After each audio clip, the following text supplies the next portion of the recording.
Team Secret over the past couple of years. They've kind of gone for this Europe x Southeast Asia like combination coming through, because you've had players like Armel and FPZ and Mid1 come through and try, and it's worked out to like varying levels of success. I feel like FPZ actually did put through a fair few good tournament performances. Same sort of thing with Armel.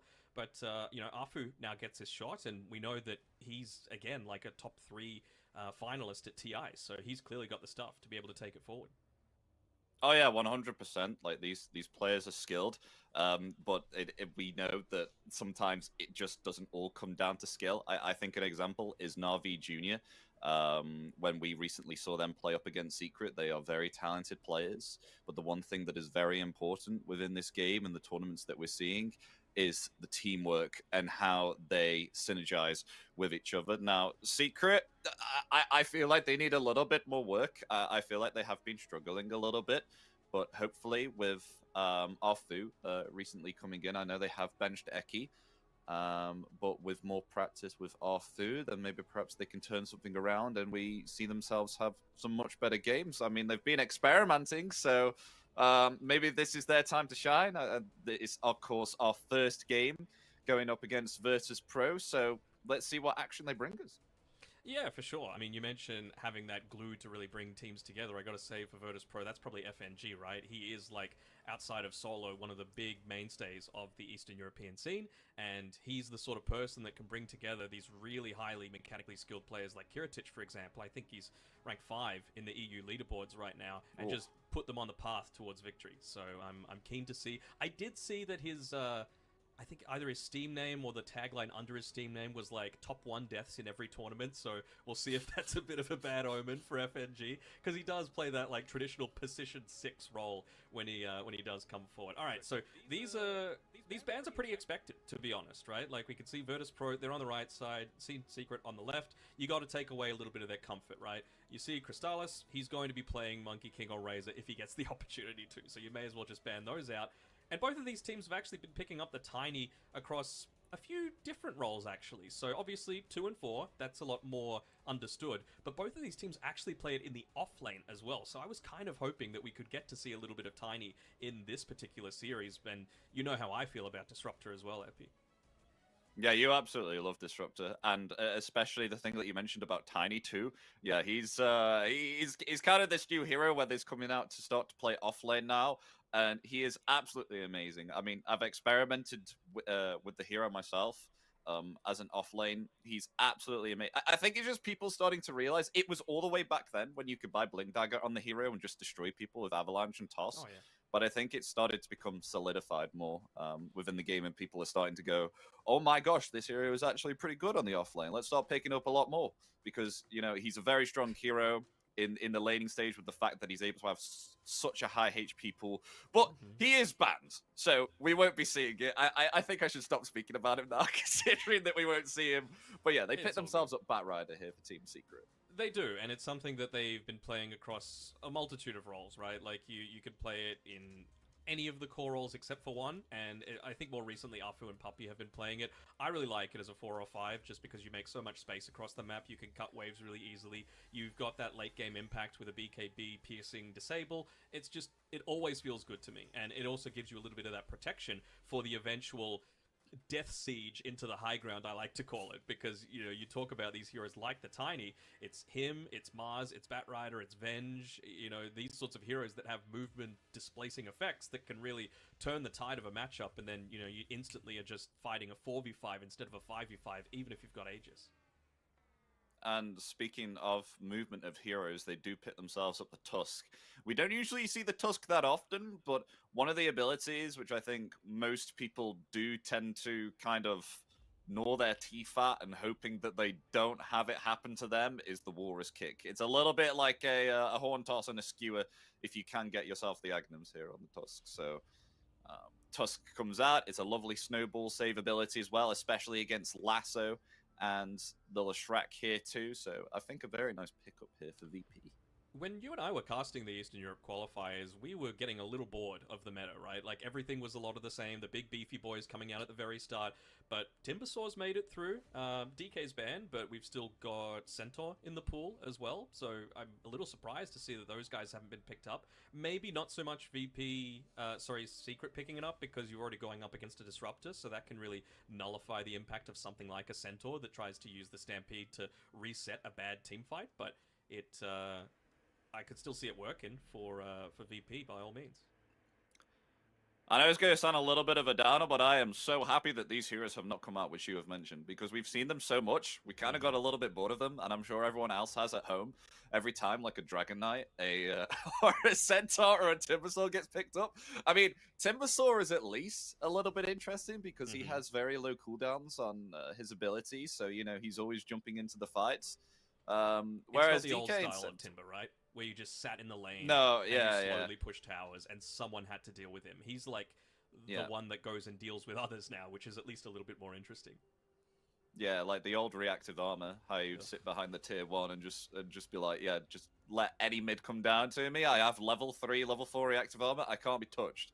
But ever since they changed that up and people have started realizing, oh, if I actually level the nuke spells here, I'm actually going to have a lot more impact on the lane and actually have kill potential instead of just being this, like, you know, tank that just soaks up the HP.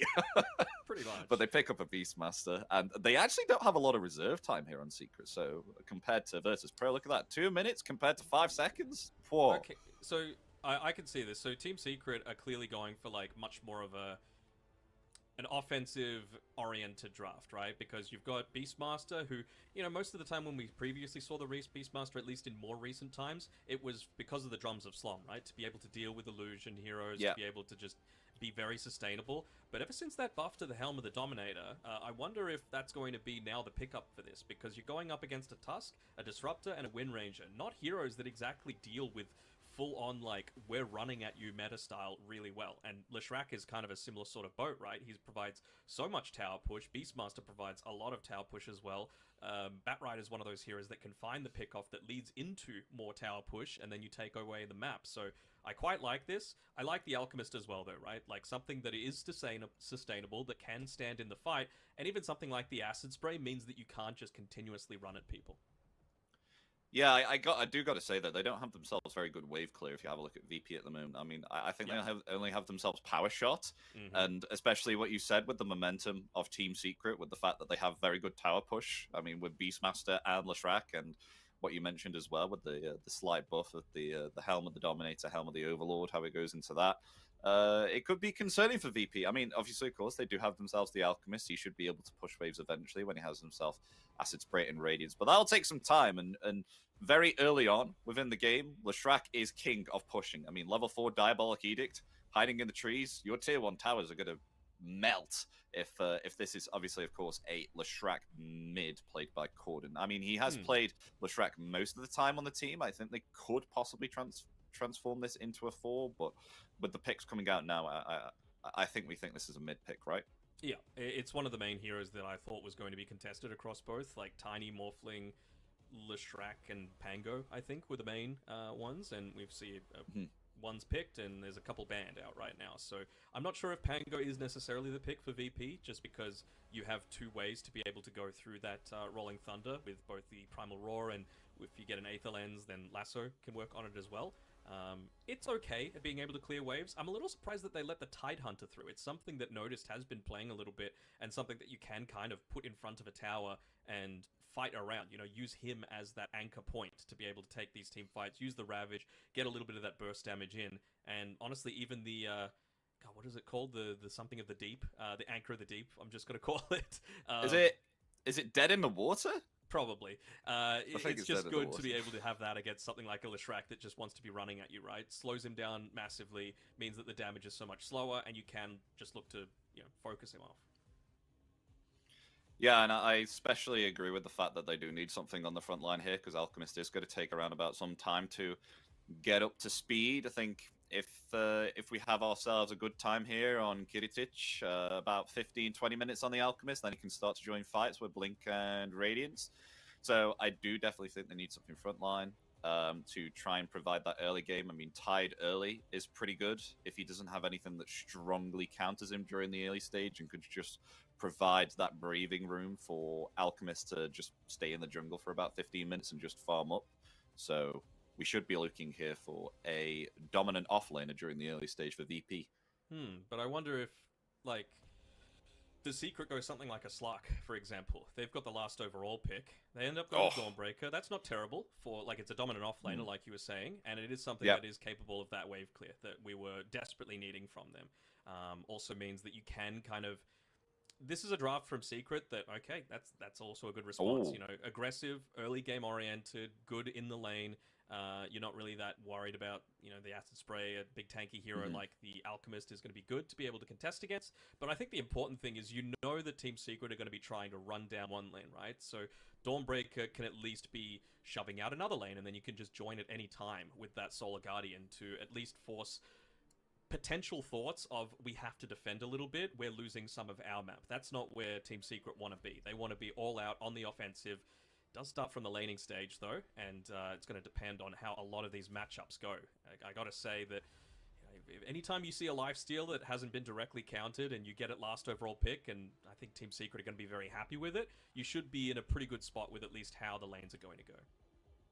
Oh yeah, looking at Lifestealer here, I mean, against Alchemist as well, he could build himself an Ives Gaddy eventually on, and he's very, very good for sustaining against Alchemist. I think one thing that you do have to worry about Alchemist, though, and I think I have seen Alchemist win more games against Lifestealer than the other way around, because of the fact that just Alk is able to farm incredibly well if he is ahead, is if he picks himself up a Bloodthorn.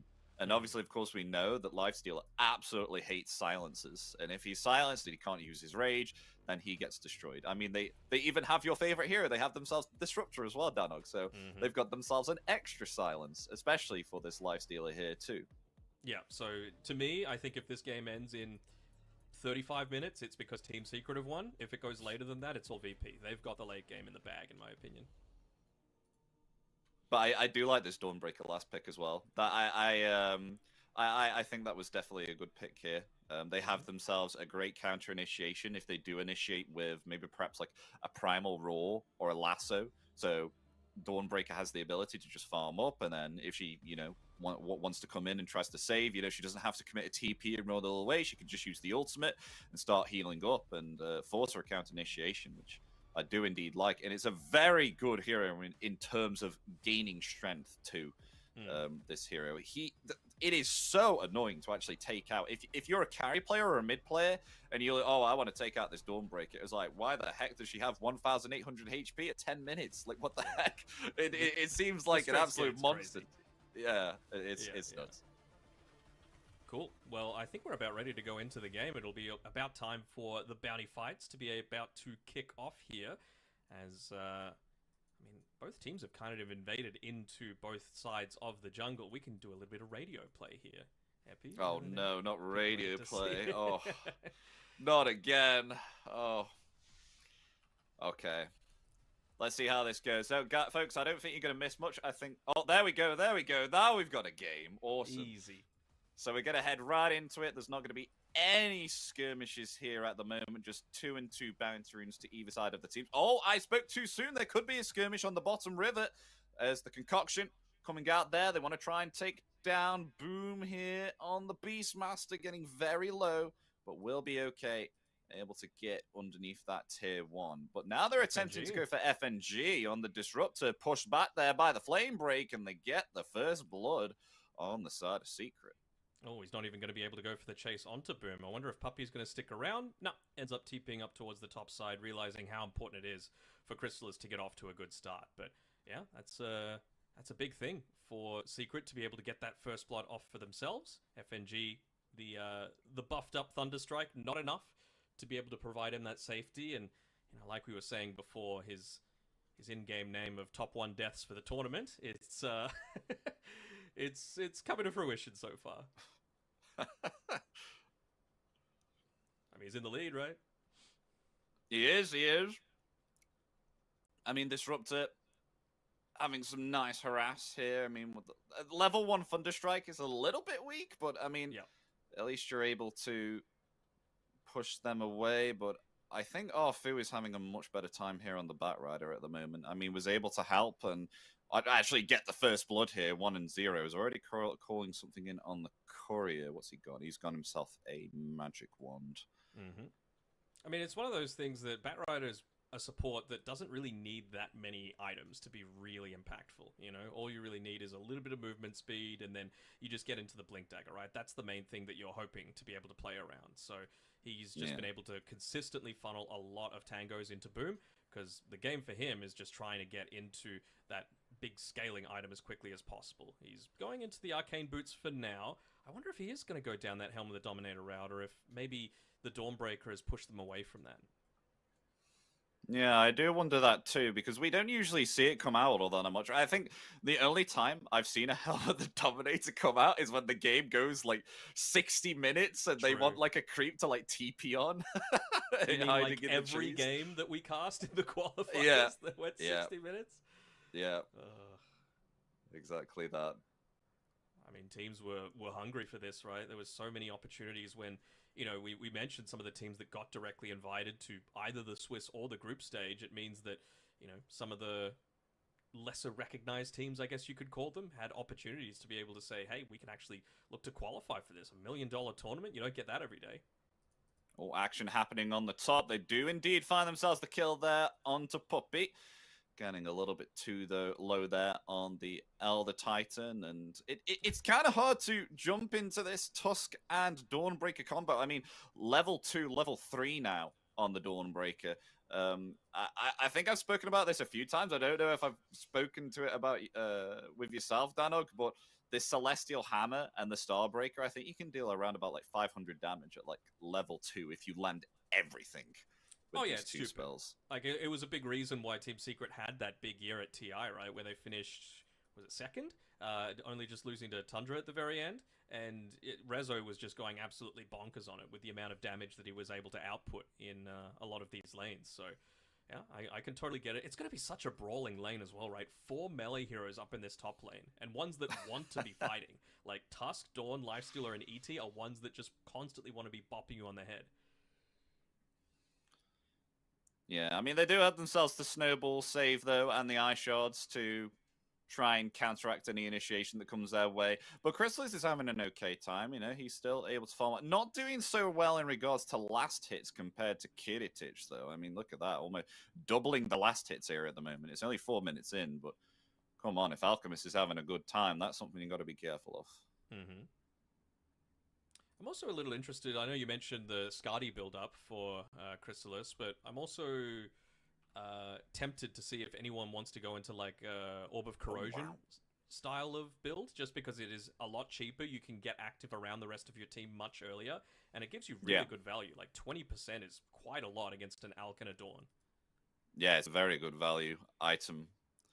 I suppose, especially against Regen quite early on. All action happening on the top lane, though, with the Celestial Hammer and the Starbreaker. They do indeed fire the kill onto Puppy, and a rotation from FNG here, finding the kill onto possibly Chrysalis as well. Yes, they do indeed. Double kill here for Noticed, though that does leave Kiritich on his own here on the bottom lane, but he's doing okay. And they make good use of that death, because as we were speaking about it, we did see a kill on FNG on the bottom, which was claimed there by Arfu, diving that tier 1 tower.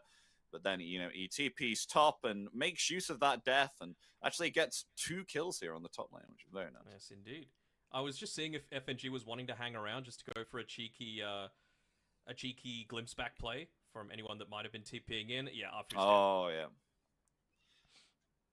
Yeah, he'll be found there. Kiritich, though, he's been chased by the boars. I don't think Boom will get it. Oh, the magic wand! Still trying to flee. There we go. Will be found by the Beastmaster. So that's going to be a worthy trade. As meanwhile, they also find a kill here onto the Tusk middle.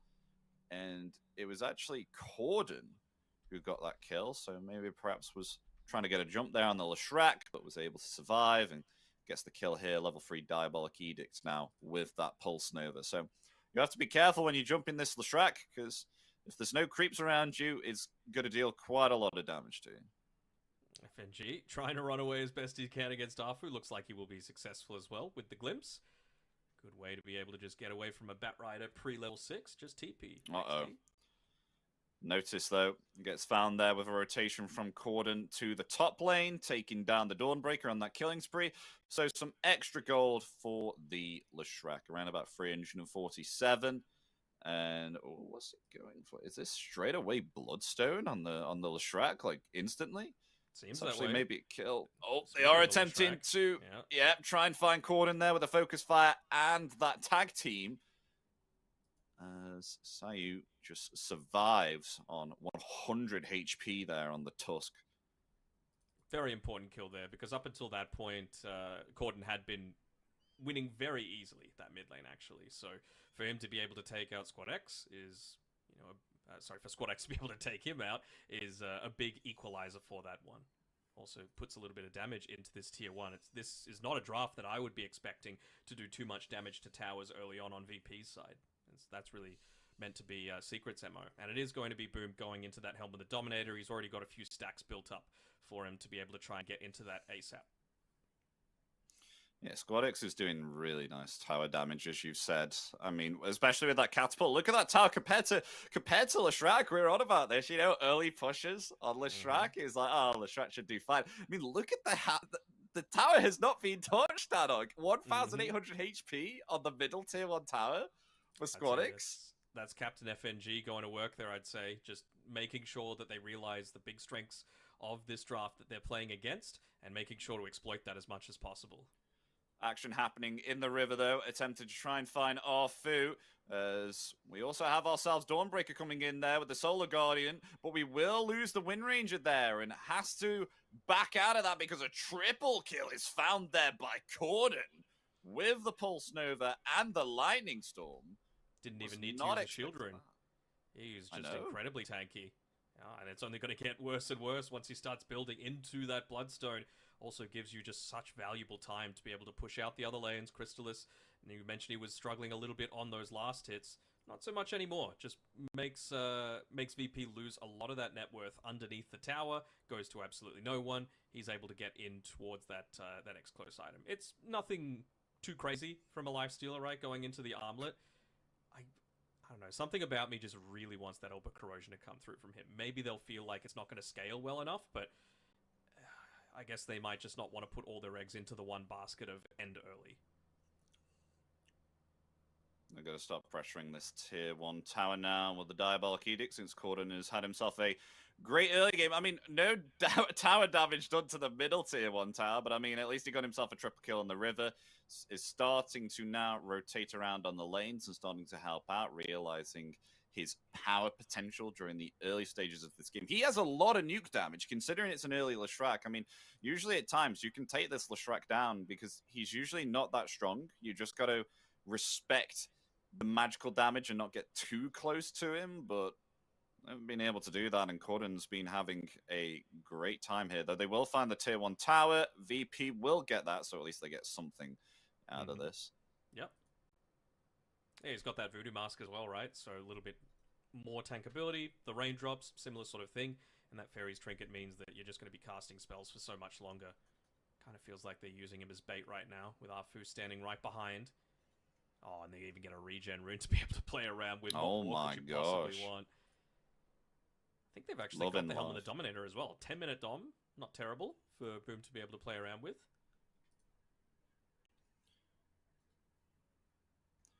Corden just hanging around here on the mid lane, though. I think he really wants to push this tier 1 tower, but he has to be careful. They are starting to rotate around.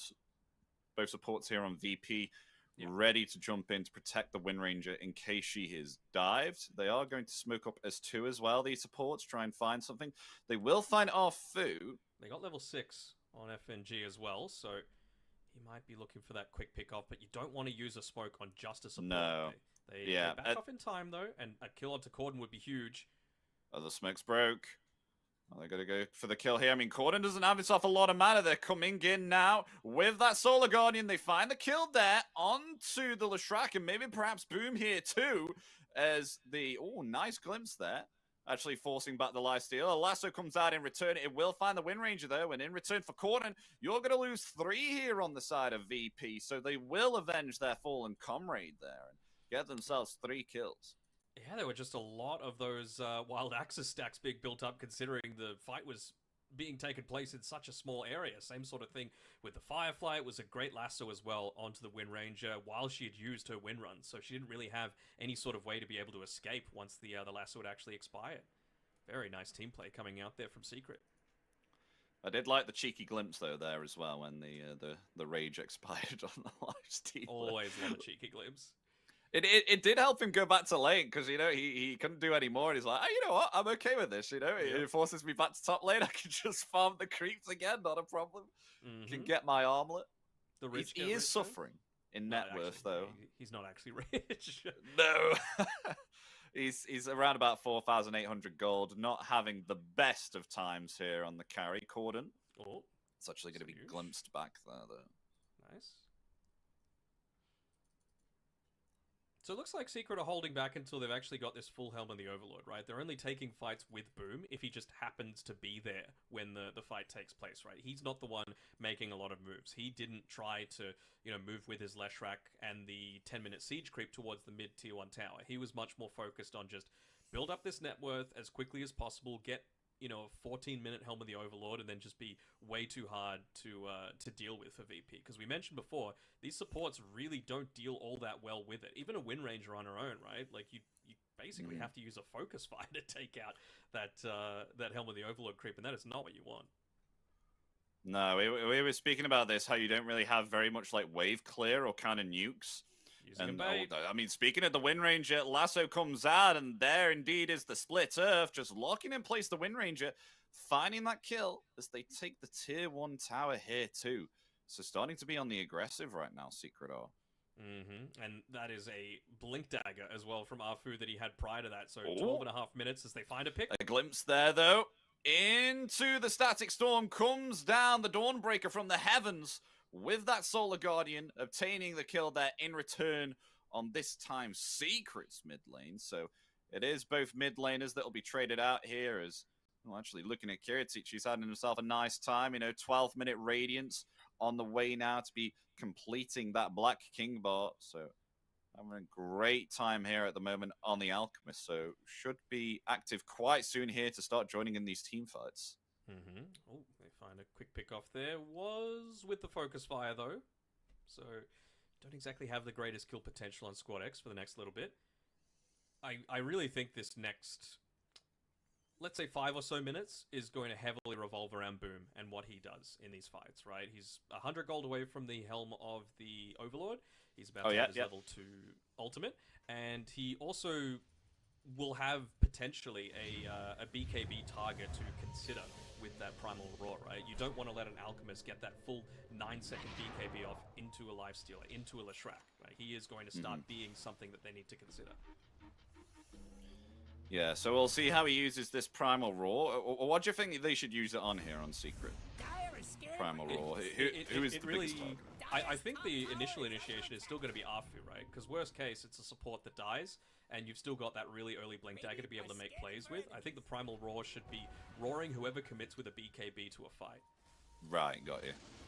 Although they are going to attempt to commit here, Secret are, but a glimpse back there from Corden, but Blink and Lasso there onto the Dawnbreaker, and a stomp onto 3. That puts to sleep 3 of them as the split earth comes out there. They find themselves the Dawnbreaker. They want to try and go for more, but turning around there onto the, oh my gosh, the Leshrac. It is a 2-for-1, but at least they take down the Leshrac there, as they will find a third. Tusk will fall, and Sayu will be dead. So, good God, even with that jump. 3-man stomp there, just to completely stop any sort of reinforcements while they reposition the Dawnbreaker away. So not only do you not have the Solar Guardian save, you don't have any heroes to be able to play around with either. That was crazy good by the old man. Yeah, there is one ability that throws me off here. How you do have Leshrac and Elder Titan on the same team here, so you do have Earth Splitter with Split Earth. Oh yeah, good luck with that. So that's a thank you, Valve, for that. Well, Ice Frog really for the name. But they are attempting to go onto Boom here. He's stuck between a rock and a quick hard kill place streak. within the ice shards as the concoction comes out there. Really trying to lock him in place with the snowball too. Is Kiritich joining in the fight here? They will be able to find that Beastmaster, and jumping in now with the Solar Guardian, attempting to try and find Crystal. Is going to attempt a TP, but the damage is too much. Cannot get away. Will be found. They lose 3, possibly 4 here, as Puppy will fall 2.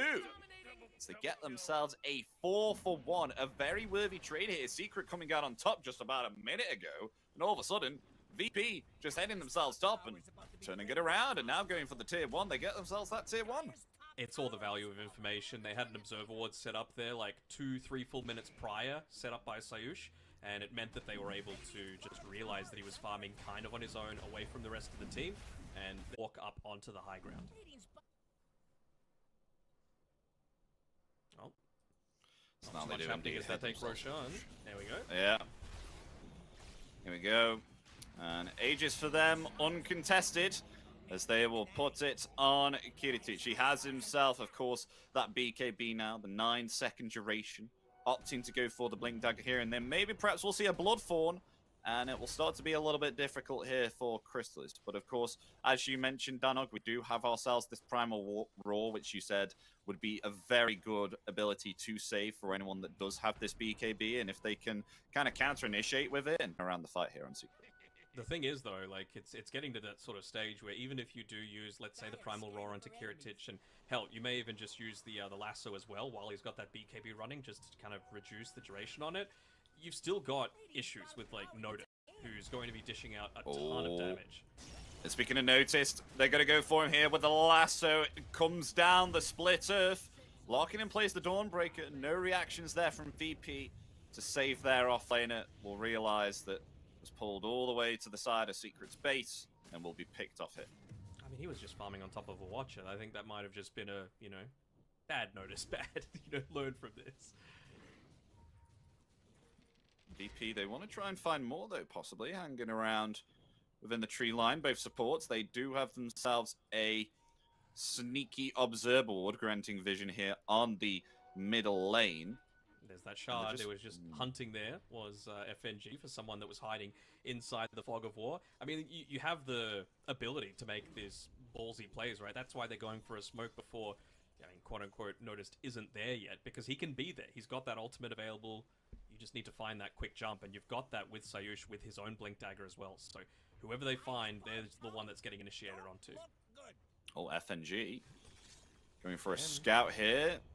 Or he went for a cheeky find just to see if anyone was farming that set of Ancients. Won't be the case. I don't think he walked perfectly along the fog of war, taking advantage of the fact that it's still nighttime. So there's this little blind spot between the tier 1 and 2 towers that he walked along perfectly. Wasn't able to find Arfu there either. He was just hanging around this tier 1. In regards to net worth, though, is Lifesteal is still suffering here, Danog. 9,000 gold. Still attempting to go for a Radiance here. This is going to be a late one for the Lifesteal. A plus 20 minutes. I mean, he went for the Talisman of Evasion first, right? Like, that's not a farm accelerant at all. As well, speaking of Lifesteal, they kind of sort of see him farming up towards the top side. I think they've backed off. Oh, they're going for Cordon instead. TP, it's cancelled there by the Shackle shot. Warrior's Punch there too, attempting to heal up with the Bloodstone, but with that focus fire and the amplified damage rune, you are not going to escape. They get the kill there. Well, they are attempting to take down the Torment. Will they get you got to do something. You got to do something with this time off the map. I mean, probably not the greatest one. Lower cooldown can be kind of nice, I suppose, for the ET. And Bat's dead. I mean, that's all that Arfu can do, right? He's just trying to cut waves as much as possible, but now that you've got Blink Daggers on multiple heroes, now that you've got Glimpse, Batrider isn't anywhere near as sneaky as he used to be. Even just have a look at the Observer Ward situation, right? They're so aggressive with a lot of the wards that VP have been able to put down that anyone that TPs anywhere, they're going to get spotted immediately. Yeah. Oh, Kiritich. Looking forward a bit aggressive here. They do actually snatch themselves the Wisdom Rune there, getting both of them. So deny Secret that extra experience. And we're just looking at all 3 of the cores here on VP having a superb time, especially Kiritich right now, 5k ahead. This is what you want as an Alchemist. This is the perfect game here. Being ahead, that's where you want to be. The one I've been most impressed with is Squadex. Just being able to catch up from Not the greatest lane that he had against Gordon, but definitely in terms of experiences, he's ahead. In terms of net worth, he's ahead. And, you know, like we were saying, in terms of being able to take towers, he was ahead as well. So, like, he has just been doing a fantastic job. And now he's got a BKB as well. So you're going to have multiple of these heroes that have BKBs, and you can't roar them all. You can't lasso them all. And even if you do, you've even got a blink save on the Tusk as well to be able to contest against. So. Kiritich, though, he's hanging around this smoke play. This Aegis is going to expire soon. I think they're waiting for this Aegis to expire. And there's no one here to support him other than the Disruptor. I mean, Tusk and Wind Ranger heading in with a smoke of their own. They know it's going to expire now. There's the lasso. Don't kill him yet. Don't kill him yet. They're waiting for it. Here we go. The BKB activated. There we go. It's expired now. But they're going to attempt to turn it around here. Crystal is trying to flee. Will be able to infest there. In the Leshrac is now Secret. They want to push for more. Trying to get a kill here. They haven't lost anyone here on VP. They will not get the kill on the Alchemist. Though Puppey coming forward, catching Squadix there with the Yules, but will still be able to get away. Slowed down there by the Flame Break, attempting to flee here with the Wind Run. They just slowed down there now by that Lightning Storm and does not connect with the Split Earth. So VP, they will lose absolutely no one, and Secret will not get themselves a pick. I feel like you got to get another Blink Dagger outside of Afu, right? He's had his for the past 10 minutes, but it hasn't really felt like the rest of the team has been able to connect in onto him. I could see Boom's going for a BKB instead, but I gotta say, like, if you find the initiation, I think you've got the damage to be able to deal the burst, especially with an Elder Titan, right? With the maxed out natural aura, reducing all of those resistances. Anyone that they catch should just be melted. Do you think Boom should go a Blink Dagger here? Because I feel like if he did have a Blink, then they would have definitely been able to get a pick-off hit. Yep. He's going BKB, though, instead. Oh, they're hanging around here, and Squadix and Sayu, they're actually going to head through the Twin Gate and head top. FNG is going to join them here too. Rex, they can scout out Puppey, very close within the fog of war. Well, there it is, Walrus Punch, tag team 2 with the Shackle Shot, a easy pick off there onto the Elder Titan, taking down Puppey. Unstoppable spree for Squadix. Doing a little bit of lane cutting though on the bottom side is Secret. They have the Firefly available. I'm a little surprised that Afu didn't stick around and look to try and just cut that next wave so the Ancient Black Dragon can push into this lane and at least force a glyph out, but maybe he wants to be elsewhere. Maybe he wants to be cutting top lane. Maybe they feel like they can get a kill elsewhere. Notice would be a big one. I have to say, though, I really like this item. I wonder what you think, Danog, on Squadix. Oh, they do take down notice here on the bottom, getting a pick off there with the lasso. But Squadix with the Dragonlance here to obtain that extra range, I think especially against Corden here on the Leshrac, I think is a very nice pickup.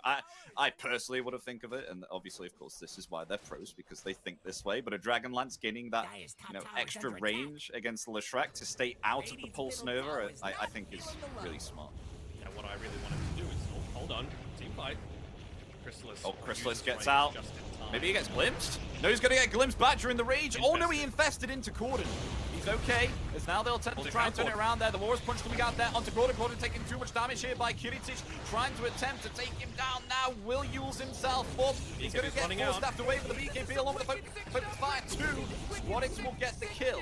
Meanwhile, though, they will find Kiritich, so it is going to be here a 2-for-1. Find back rider here to Afu, attempting to flee, but we'll try and turn it around now with Squadix with that. Wind Run soon expiring, as no more Wind Run is available, but the snowball save coming out there. Will Squadix get away? Yes, he will, but in return, Notice will fall. Dying here again on his own. Had to sacrifice his life in order for this Wind Ranger to get away, but Secret come out on top.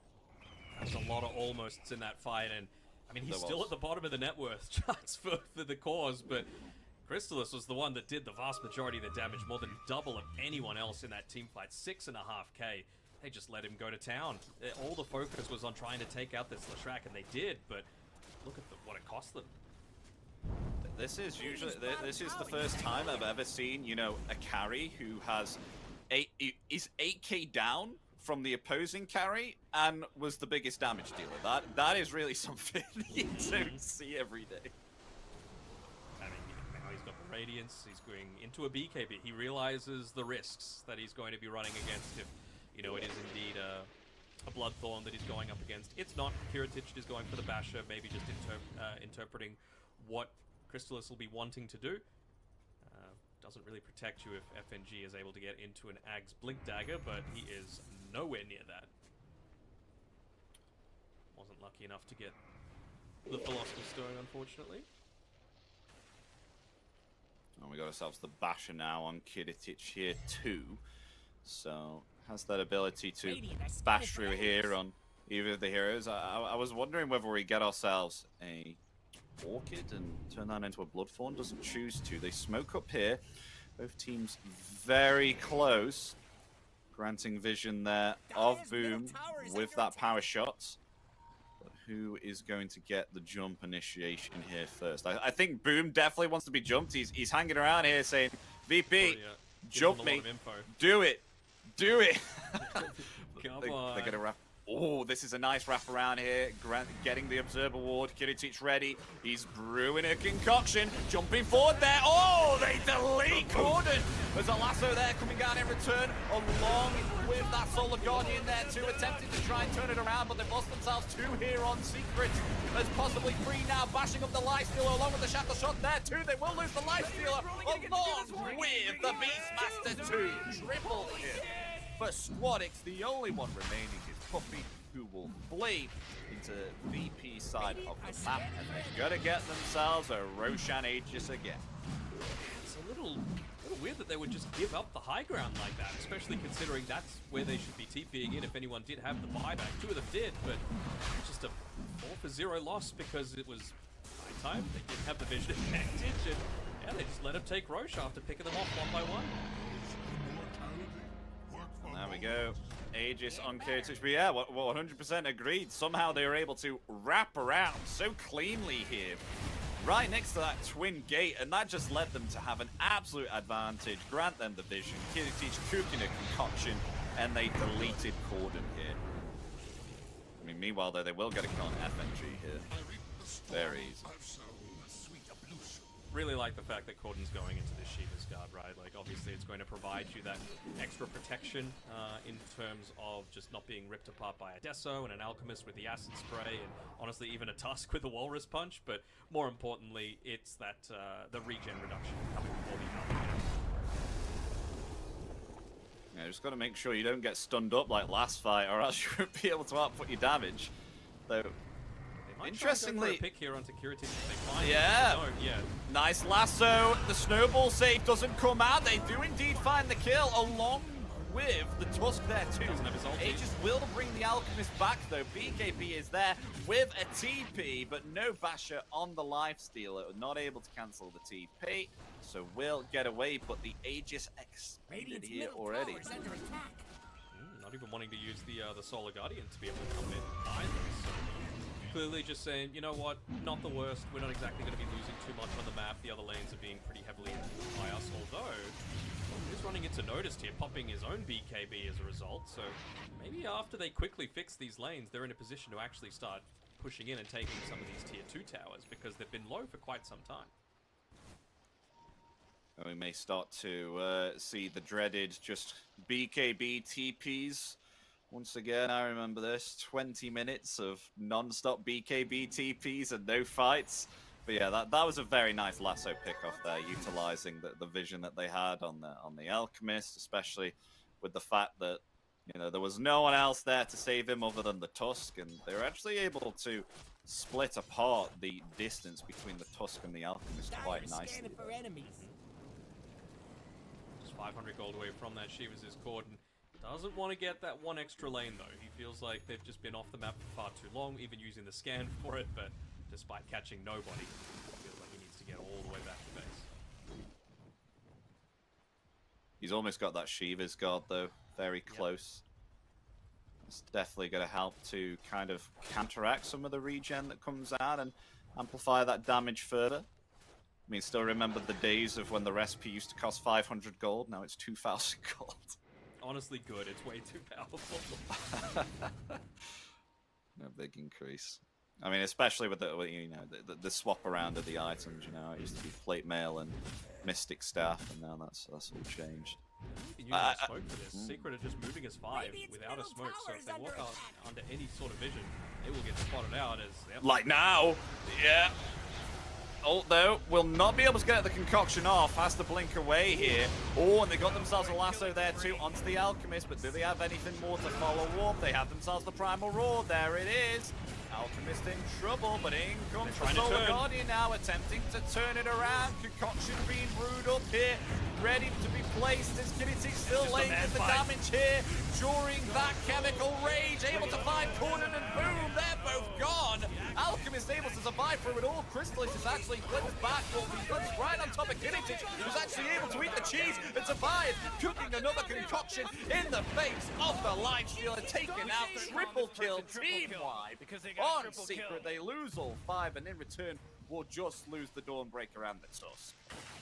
And he barely got the Dawn as well at the very end. Big props need to be given to Squadex. That was a cheese handover as well in the middle of that fight. He was able to just protect his carry. Yeah, he was holding it for the whole time. Saw him swap back in the bottle after the fact. Yeah, it was just way too much AoE damage that they had to be able to deal with. I want to see that swap. Where's it happen? I'm really intrigued to see how this swap looks. Because I did see he did have the cheese. Yeah, there it is. He's the cheese. There we go. Yeah, that was very nicely played there from VP. I mean, I think maybe perhaps they committed the lasso a bit too early when they were focusing on other things. I mean, was able to grab Curie Teach, but was able to actually survive through it there, so all of their nuke damage wasn't being outputted to their full potential here on the Alchemist. So I feel like that was one of the big reasons why he was actually able to survive those team fights then. Yep. I mean, unless you're wasting a BKB duration, it's he blinks away immediately, seeing that they were just walking on into him. Yeah, unless you're wasting a BKB duration or actually killing someone, lassoing someone otherwise just feels, yeah, like a huge waste, like you were saying. So I feel like maybe the better play was to back off. You also knew that they had vision around that area at the time because you just placed down your ward that got immediately dewarded, so you really didn't have any sort of advantage, right? You had no vision advantage, you didn't have cooldowns, and they hadn't popped BKBs yet. It just felt like a losing fight for them. Finally, though, Puppey will take away the vision inside of their own jungle. There's still a valuable ward, though, in their mid lane, right in front of the tier 3 tower, giving all sorts of information that they need to be able to make their next play. Just a question of what that play is. Looks like it might be... Is that a butterfly that they're working on? No, it's a Swift Blink. Never mind. For the Alchemist, so he's got it now. Just yoink this Tormentor really quickly, hang around for another 20 seconds, get the Wisdom Rune. Notice to volunteer so graciously to be the one that plays on the other side of the map from the rest of the team. Crystallis here going a AC as well on the lifesteal. Has that BKB which he was able to activate in the fight. It's proving to be quite useful for him though in order to get that extra spell resistance. What's Sayu though, scouting out the lifestealer. There's the vision. Crystallis just going to farm a camp. Instantly comes up towards top. Squad it does.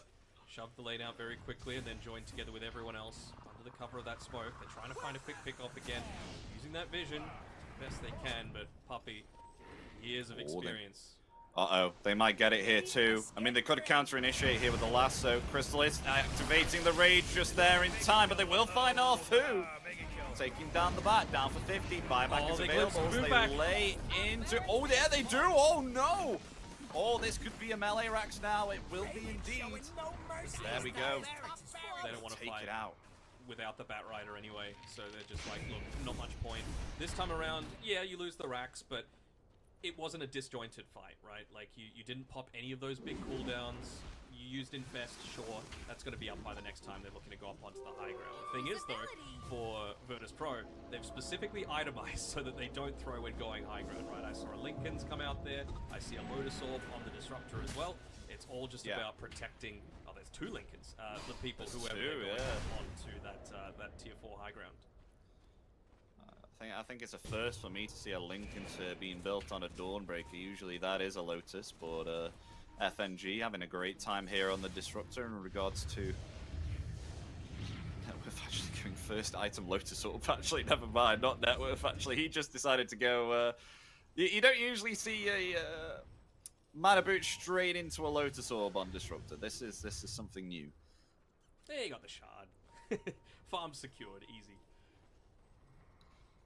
He's going for that Aghanims now. That'll be very, very nice here. Stop the BKB from Crystallis here. Cause I think he's got that specifically to try and counteract. He's walking into who here? Afu? Gosh. Uh-oh. He's been found. Shackle Shot's ready there too. They will get the kill on Afu. Yep, there we go. I love it. Finding that kill on a beyond godlike spree at the moment. Trying to obtain the Daedalus. He's almost got that. I mean, Roshan back up in 30, so they could go back. How are you supposed to kill Squad X? Like, he's got a BKB, he's got a Lincoln's, he's got a ton of HP, even as a squishy Wind Ranger. And, yeah, if you don't focus him down, then he's going to have a Daedalus very shortly and just look to rip through your whole team. Yeah, usually when you're against a Wind Ranger, you expect something very squishy, like kind of Glass Cannon, but a 3,300 HP Wind Ranger? Like, oh my gosh. That's BKB and Lincolns with a Hurricane Pike? Yeah, only 6k gold behind an Alchemist as well. Yeah, that's another one. Very good job. They've still got that ward in the mid lane. Puppy is revealing himself on the map, realizing that he's got the buyback, so he can afford to. They just don't want to give up any more of this high ground advantage if possible. So they were playing for the Roshan. It's top, so advantage secret for a fight coming through next. I think they've got 3 buybacks on their team. So it's assuming that they want to be using those to their full potential. Gonna head to the Roche now. Yeah. They'll just pick this up easy peasy. No contest here. Aegis once again for the Alchemist. That's the 3rd Aegis. Oh no. Oh, they have not got that. They just got themselves an Aghanim Scepter for Squad X. You've just mentioned, Danok. How can they kill this Wind Ranger? Now you've got an Aghanims too. Oh, no. No physical Not damage. Invis. Everything. Oh. And they've still got these 2 wards that haven't been dewarded. So, secret in walking into this high ground area, Virtus.Pro are able to just completely maneuver around it if they want. Smoke is the real question. Just a ninja gear at the moment for Sayush. Yeah, like, if they haven't revealed back on the lane, it's because they're still holding this high ground, right? So you kind of have to force them to come back to where you have the vision advantage. I feel like that's what VP's done very well. They plant their flag and say, hey, this is where we're fighting. Come fight us. You're the ones that have to defend. Look at this line being drawn. It's just a game of 4D chess right now. Oh, that's a nice scan, though, from VP. Revealing secret, trying to wrap around them here with a smoke. Out comes the power shot. Now they know that they are smoked up, so they are preparing for a jump upon them. If they can get themselves the high ground here near the outpost, this would be good, but they actually move down. Are they perhaps just going to move away here? FNG could be picked off. They are indeed going to go for this Disruptor. With the range, there we go, taken down for 60 with no buyback. Now attempting to try and take down the Alchemist here, who has been stunned up. As in comes the Earth Splitter. It doesn't really have an effect. The Primal Roar comes out in return there onto that Dawnbreaker, but they have lost themselves. The Batrider accuracy is falling very low along with Dawnbreaker there. 2 Dawnbreaker going to 4, but Alchemist coming back alive. They have rooted in place Squad X, but Squad X able to force out the low ground there and still lay out the damage. Kiritic with that chemical rage, he's still living through it, trying to deal the physical damage there, but he's actually not dealing a lot because the armor here from Secret is insane. The physical resistance, not able to get through any of it at all here. They will lose themselves 4 here on VP. Really justifying the AC purchase as well with Crystallis, right? Not just protecting himself, but the rest of the team. Importantly, though, you just see how important taking out that Disruptor is. You don't need to use that really early BKB on the Lifestealer because there's no static storm, excuse me, to have to worry about. And yeah, with no Bloodthorn, you're really not worried about anything else. Oh my god, and 10,000 damage dealt the Lifestealer did during that fight. 8,000 from Corden on the Leshrac. So he lived once. even though these cores have like lower net worth here than the side of VP, they are definitely delivering in terms of impact, even if they are lower.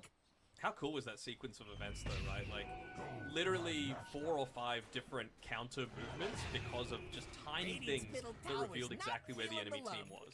Like, a ward, into a scan, into a power shot, into another ward, like, it was pretty next level. Yeah, I'm quite surprised VP didn't take the high ground there, though. They went down to the lower stairs and were jumped by Secret, who were then able to... It was exactly what happened with how VP took the Twin Gate, and they were able to get the high ground, and Secret didn't control it. Similar sort of mistake for sure. Yeah. Oh my gosh, Squadix is going a Divine Rapier here, Danog. That's next in the quick buy now for the Wind Ranger. Going to destroy people. I mean, it's going to have such a low cooldown as well, the Focus Fire. He just hit level 25, so if you one-shot someone with Focus Fire, not that you would, it would just already be a 12-second cooldown. Yeah, we're starting to see the effects now of Alchemist too, aren't we? So even having that lead, Alchemist starts to die down now. Now the fact he's got himself 6 items, and Secret on the way to still improve their heroes, like not even like fully at their potential yet, are starting to surpass the Alchemist now because he has lost his timings. I feel like this is a thing where it's no longer about the Alchemist anymore. It's about him actually... It sounds so weird to say about a position 1, right? But he needs to play a little bit more selflessly. You need to get this Aghanim Scepter on FNG. Everyone is just making noise, making space around that mid lane, so FNG can get his level 20 and can farm the extra 550 gold that he needs to finish up his own axe. Yeah. Radiant's middle tower's not feeling the pressuring the tier 2 here, but not committing fully in case they do get jumped upon, so playing it safely here on Secret. One of the best things about this Aghanim Shard on the Disruptor is that if they wanted to, he could, you know, move forward, shove the lane out a little bit, make sure that top lane is not something to be worried about at all. Also provides you a lot of information for the side lanes. I don't know if I feel the best about them making an aggressive play, though, with Noticed and Sayush, unless they feel like just the 2 of them is enough to just quickly 100 to 0 someone. I guess maybe just wanting to make one last move and have that war that Puppy just got rid of. It had about 5 seconds left on it, but he will still get the bounty with the gem. We saw their last fight though, didn't we? How most of their, if you have a look at their lineup, most of their damage is actually physical output damage from especially the Wind Ranger and the Alchemist, and especially with the Crimson Guard, the AC, the Shiva's Guard now all coming out here on Secret. It's kind of hard to burst down, so all pressure, I feel, is on Squadix here now, especially if he does get himself the Divine Rapier, and they have got themselves a lasso here. On security, each being put to sleep. In comes that split Earth. The Earth Splitter.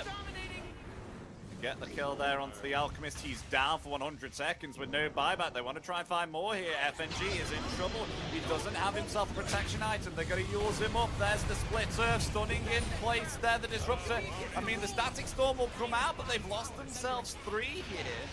Only the Wind Ranger and the Dawnbreaker remaining, as they could actually now siege themselves the high ground. I mean, we've got ourselves Squadix here moving around the mid, trying to push out this middle wave here with the power shot, but eventually they're going to come and meet this tier 3 once they take this tier 2 and possibly siege the high ground, maybe even take tier 4s. I mean, still a minute down here on the Alchemist with no buyback available.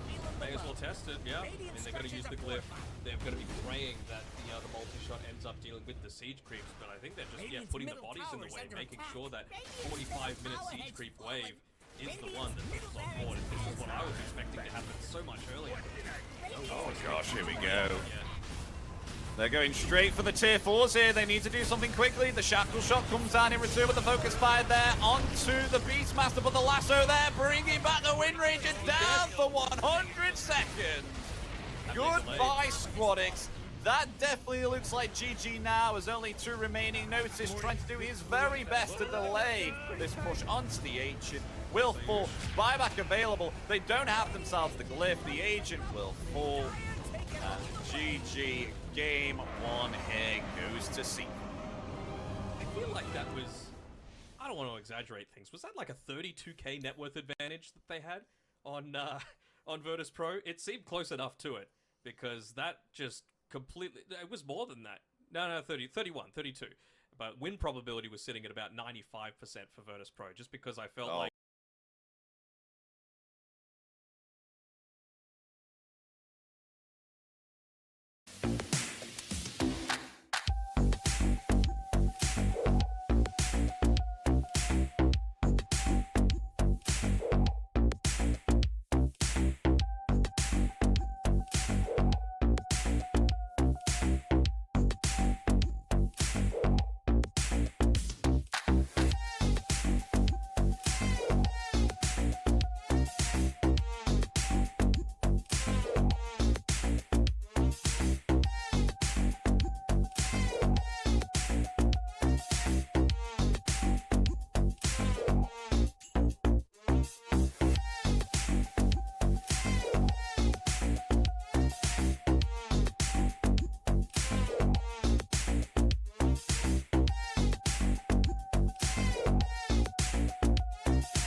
just a boy, Christmas brought so much joy.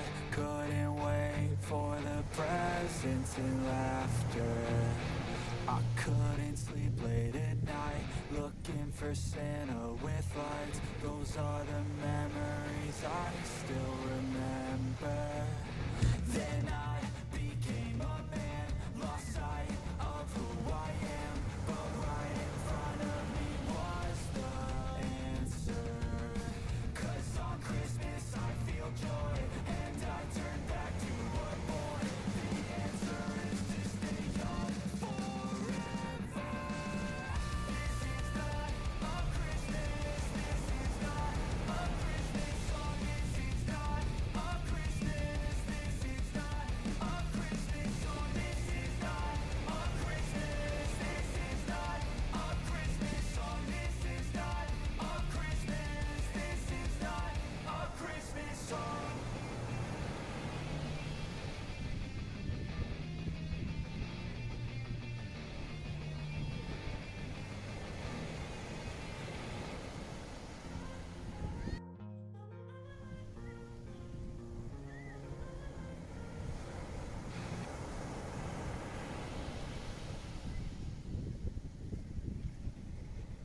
Hopefully we'll have ourselves game 2 underway and we'll see whether VP will actually equalize this or whether Secret will take this 2-0. I'm quite intrigued, I mean, especially with the fact that Secret, with the last few games that I've seen them being playing, they have had themselves some rough times, but this game was a turnaround here, I mean, especially with a 95% win probability here for VP.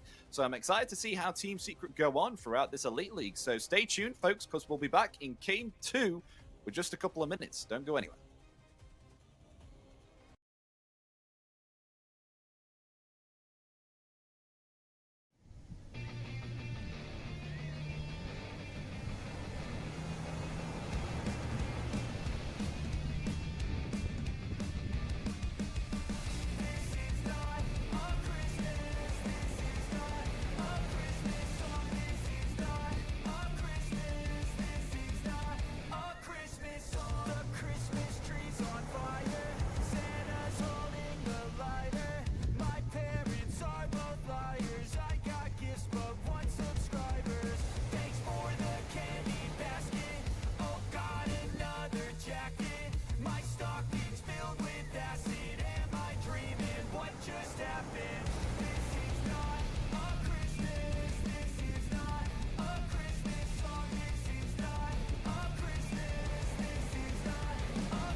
So much joy, couldn't wait for the presents and laughter.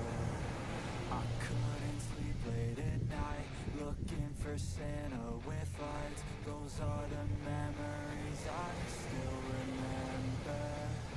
Then I became a man, lost sight of who I am, but right in front of me was the answer. 'Cause on Christmas I feel joy, and I turn back to a boy. The answer is to stay young forever. This is not a Christmas, this is not a Christmas song, this is not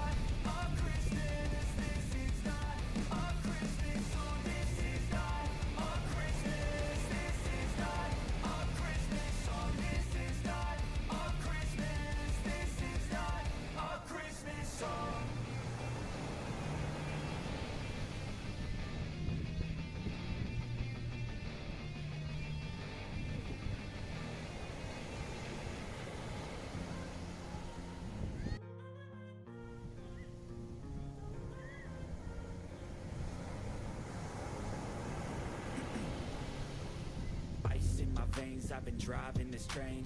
Years in this lane, there's no stopping this flame. Cause I came to the game and I changed it to play how I like, rearranged it to my own domain. Yeah, I got what it takes, made lots of mistakes, taking shots, skipping breaks, feeling lost, feeling great, popping off, singing straight, never stopped, never changed. All the squad here to play, and I've got something to say, yeah.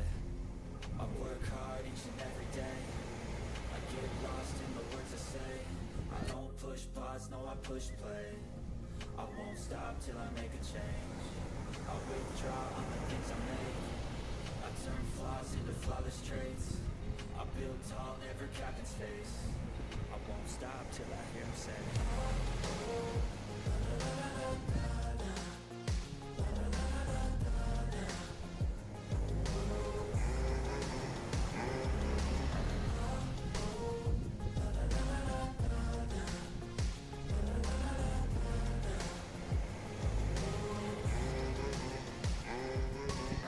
6 a.m. and I'm up again. I got tired eyes, need a cup of blend. That's right, in the AM, that's my only friend. No light, just the sun coming up on the horizon. I lose track of time, yeah, I move fast and climb. A new class to find, yeah, true passion shines. And I'm cool passing time, I choose stacking dimes. You snooze half the time while I move passing by. I work hard each and every day. I get lost in the words I say. I don't push pause, no I push play. I won't stop till I make a change. I withdraw on the things I make. I turn flaws into flawless. Hello everybody, welcome back to the Elite League with myself, Damnash. Joining me is Danog. We're coming in for Game 2 of Virtus.Pro versus Team Secret. Team Secret, they are having a difficult time within Game 1, but they're actually able to turn it around here and come back. Something indeed definitely went wrong within Game 1 here for VP. Maybe one of the factors was the fact that they had themselves physical damage over any magical damage. They were actually able to defend against that on Secret and turn it around here on Game 1. But we're coming into Game 2 with the draft getting underway here. Danik, do you think there will be a change in regards to the draft from what we saw in Game 1? Or do you think maybe perhaps we'll see some comfort picks come out here again? Because I think something for Secret, they do indeed, if they find something that works, I feel like they do like to pick it up again. Sure. I think the big thing is, again, I mentioned going into this, the top contested heroes, right? Tiny, Morph, Lesh, Pango, I think, were the top 4 that I mentioned. I think Lesh, for sure, after this one, is something that's going to be addressed by Virtus.Pro, just because, yeah, Squad X can play it, but I feel like they feel confident in their late game ability versus Secrets. It really felt like Secrets stole that victory away. So I guess if you're looking to find any sort of silver linings for both teams, it's that Secret, they were able to snatch victory away from the jaws of defeat. And for Virtus.Pro, they were completely dominant basically from minute 0 of that game, all the way until the very end, right? So it was just one mistake, so they can say, look, let's not lose confidence in our strategies. That's what got us a direct invite to this tournament. And again, it's Swiss stage, right? So you're not immediately out if you lose this. The way Swiss works is you got to win 3 series before you lose 3 series. And it might just be 1 series at the end of the day that wasn't their day. But we still got a Game 2 and potentially a Game 3 to come. Yes, hopefully we'll be able to provide you with the draft soon, because we are getting underway into some picks. Currently, we already have ourselves the first picks between Team Secret and Virtus.Pro. Yep, here we are. Yep, there we go. DK comes out for first pick this time for Virtus.Pro. Available in the pool this time. They'll pick it up first in return for Secret. They will get themselves the Bat Rider, so be able to put it onto possibly Arfu once again. They felt like the Bat Rider worked out well. I mean, especially with some lassos. I do have to hand it to them. They did have themselves some pretty decent lassos. I mean, maybe a few that were a little bit off, but still, mostly, it was a very good, impactful position for. Yep, and again, as a Bat Rider, like, it's a hero that doesn't need much to do a lot. And I gotta say, he got a lot early on still. You know, that 13-minute Blink Dagger really came in clutch for them, being able to secure a few of those early pickoffs to get, you know, finally the map opened up a little bit more for them. I'm a little surprised there hasn't been an ENG ban, though. I feel like Puppey is just trying to get away with murder here. You know, find that hero that kind of is synonymous with him, that and the Chen. But I think Chen is just too busted that it's always going to be banned out. We do get one of those beefy boys, though, in the DK. our favorite. Just tanky boys stand on the front lines. I think we'll be getting a lot of Mirana this tournament as well. A lot of teams are looking to pick it up a whole lot more frequently across both 4 and 5. Yeah, it's nice to combine, especially with the Dragon Tail as well. I think we spoke about this quite a long while ago, where if you do pick yourself a Mirana with nothing that can be combined with the Sacred Arrow, then it kind of feels a little bit useless, because it's so hard to actually land off like an actual impactful arrow without any synergy to combine with that Sacred Arrow. So now that they have themselves the Dragon Knight and Mirana together, like already, that is more than enough for Mirana to come out with some lovely Sacred Arrows. But Death Prophet being picked up here second here for Team Secret is a hero that definitely excels very early on, especially with the Siphon Drains, the Crypt Swarm, and the level 2 Exorcism, I might add here. So intrigued to see whether this will be played by Boom or Corden, with a third pick coming out here. That is an Earthshaker for Team Secret, and they already have themselves a Bat Rider. So wondering whether this is going to be a support or a core Earthshaker. Yeah, I'm interested to know that as well. I feel like it's probably just going to be Afu playing the Shaker. It is one of his signatures for sure. And Puppy is super comfortable playing the Bat Rider too.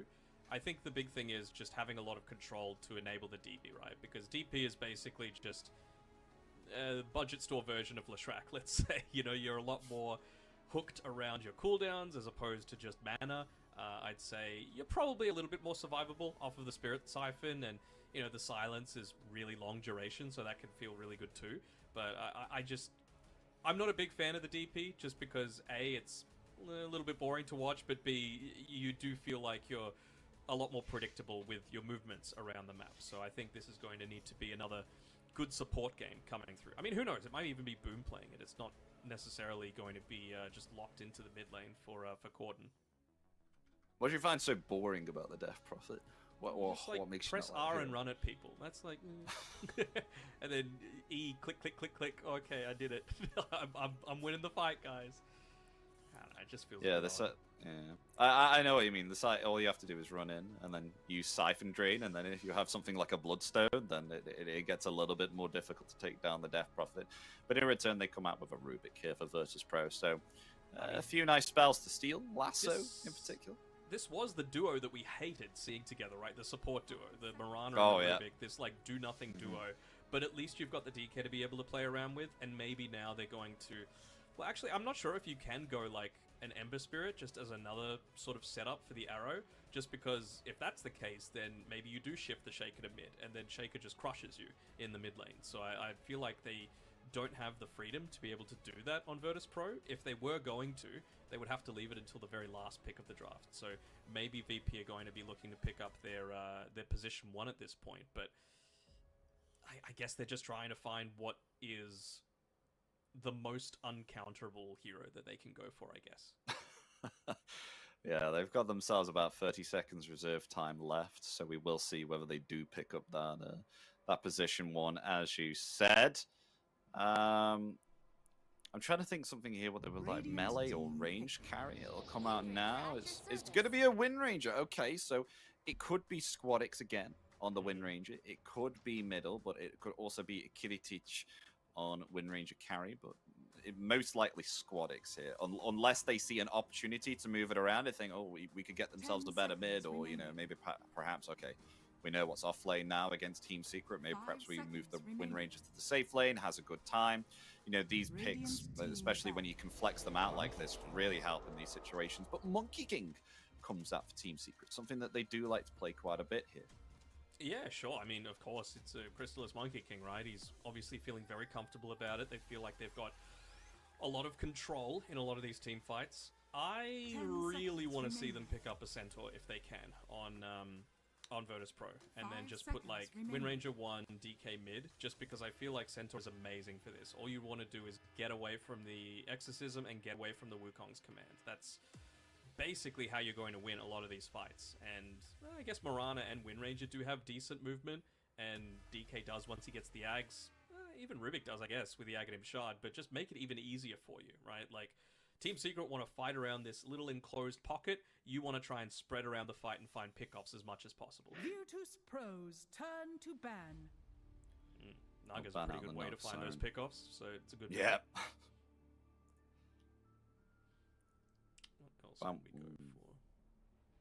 I mean, VP don't have a lot of time to think about this, so I'll have to ban something out 10 seconds quickly remaining. here, or else they're going to eat more into their reserve time, which is less time to 5 think about what they seconds want for remaining. mid, unless they are strategizing it now and may protect it. So we'll see what they'll ban. Maybe that will give us an idea,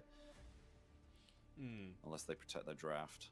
I wonder how much of it is this, but like Monkey King's Q having True Strike as well feels pretty good against a Wind Ranger with the Wind Run, so turn to ban. you can't just run away from every single thing that's happening to you. Also, just the Fisher block as well, right? For any sort of avenues of escape, feels kind of nice too. This definitely feels like the sort of game where I'm sure Rubik is going to be begging for that Tormentor to be taken because it's a really good Aghanim shot game. 10 seconds remaining. Yeah, they ban out the Puppy Enchantress here as well. 5 I have seconds seen a few remaining. games where he is actually able to dispel the Wind Run here with the Enchant, which is very annoying here. I mean, especially if Radiant's Spodix is team playing ban. it. He does not want that to happen to him, so I can understand that. And Enigma banned out last pick here for VP. So no Enigma for Team Secret.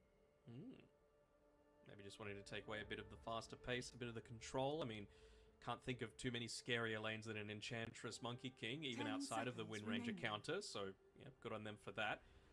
The Enigma, though, is a little bit odd. 5 seconds I've seen them remaining. play that a little bit, actually, on Virtus.Pro themselves as FNG, so clearly they feel like it provides a lot of value to the Secret draft. I'm still... With VP having the last overall pick, I'm just kind of wondering if this Wind Ranger is actually up in the air, because we saw that SquadX is able to play it amazingly. Kiritich plays it not as much as a lot of his other mainstays, like the Sven, for example, but and the Terrorblade. Those are really the two that I think of when I think of Kiritich, but it could still work. I think they're trying to keep this as flex as possible. With this ban actually on Enigma, I just realized that maybe Boom would play the Enigma, which means that I have seen Poppy play position 5 Death Prophet before. So they could be moving the DP5 on Poppy, so we'll see with this pick now. Oh my gosh, it comes out straight away. Timbersaw, yeah, so I'm thinking it might be a Puppy Death Prophet here. No, no, okay, it might be a Death Prophet Puppy. It could. It could just be a mid Timbersaw though, right? Like maybe they're feeling like it could be decent against the Wind Ranger enough in lane. 10 seconds remaining.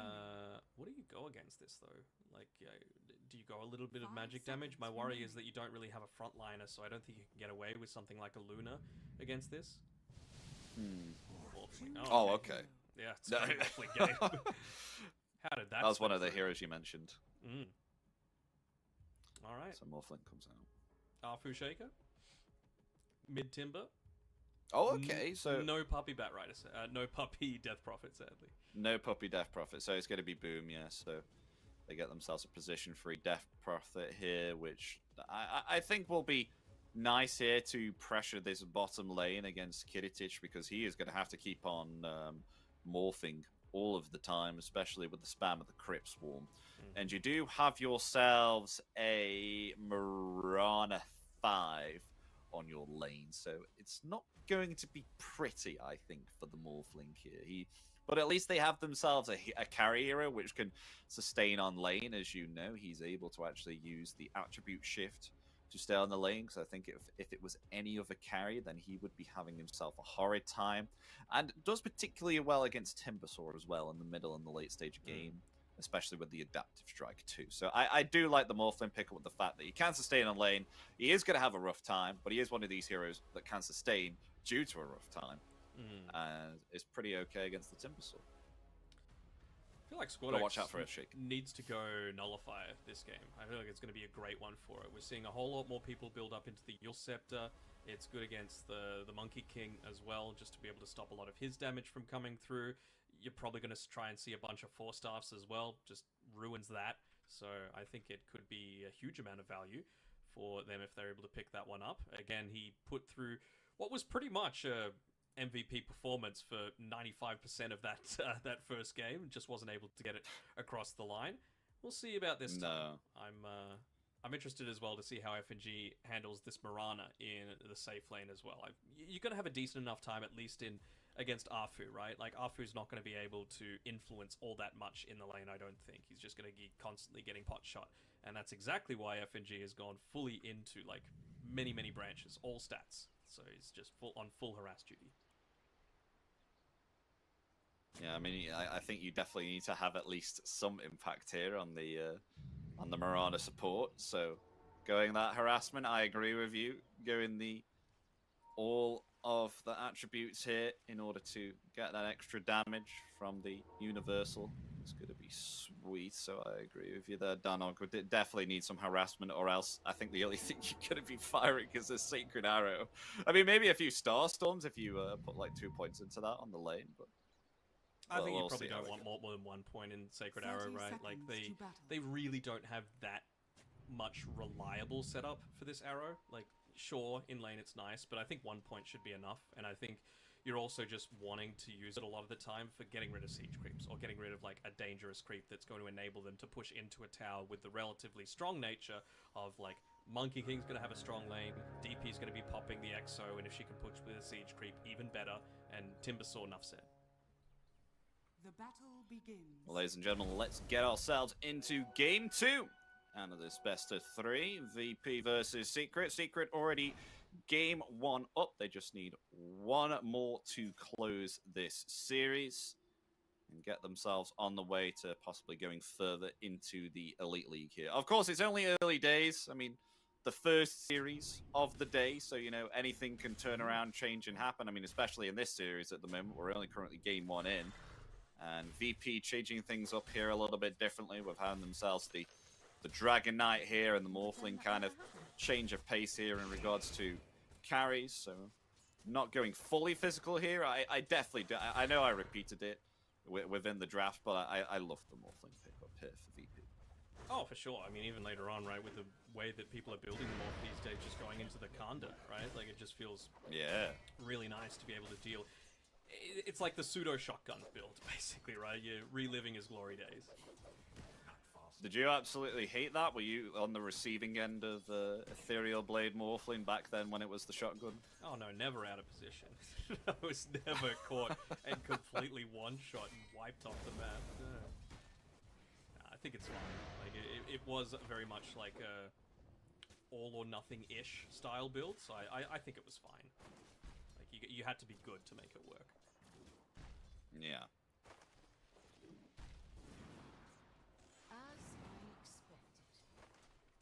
As I'm just looking at the mid lane here, Squadix only level 2, doing quite a lot of harassment damage here to Corden, but has himself that bottle now, able to regen up. Surprisingly seeing lots of harass damage come out here from Whirling Death, might I mention, so actually able to close the distance between the Wind Ranger.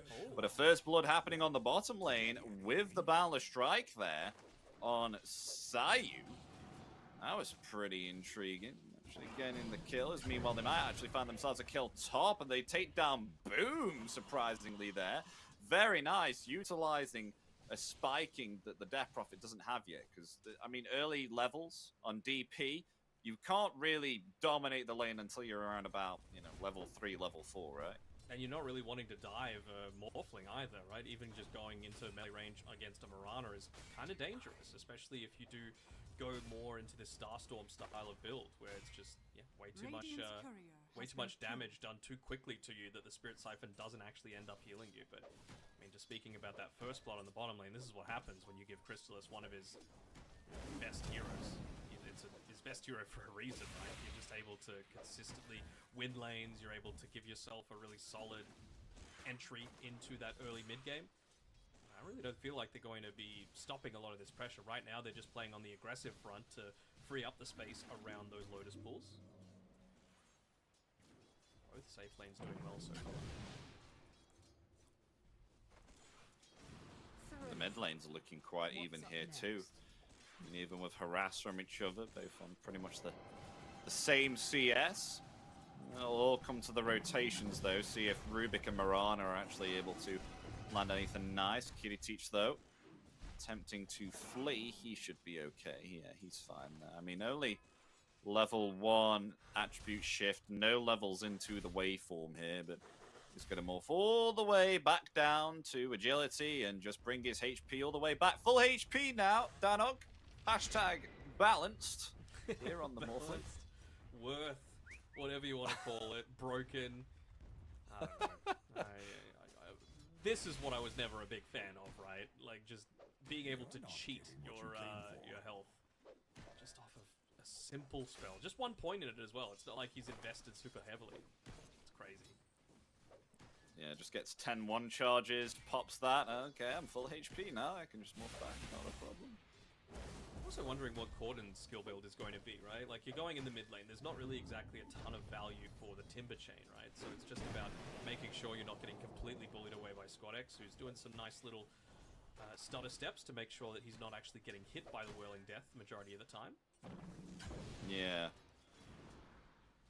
What do you think of the reactive armor though on Timbersaw at the moment? Because ever since they changed it, I'm kind of a little bit skeptical of if it's really worth it. Because we do see a lot of people they tend to just put all of their points into either Timber Chain or Whirling Death, and then they just put like 1 or 2 points here into reactive armor. Do you think it's kind of meh, or do you still think it's okay?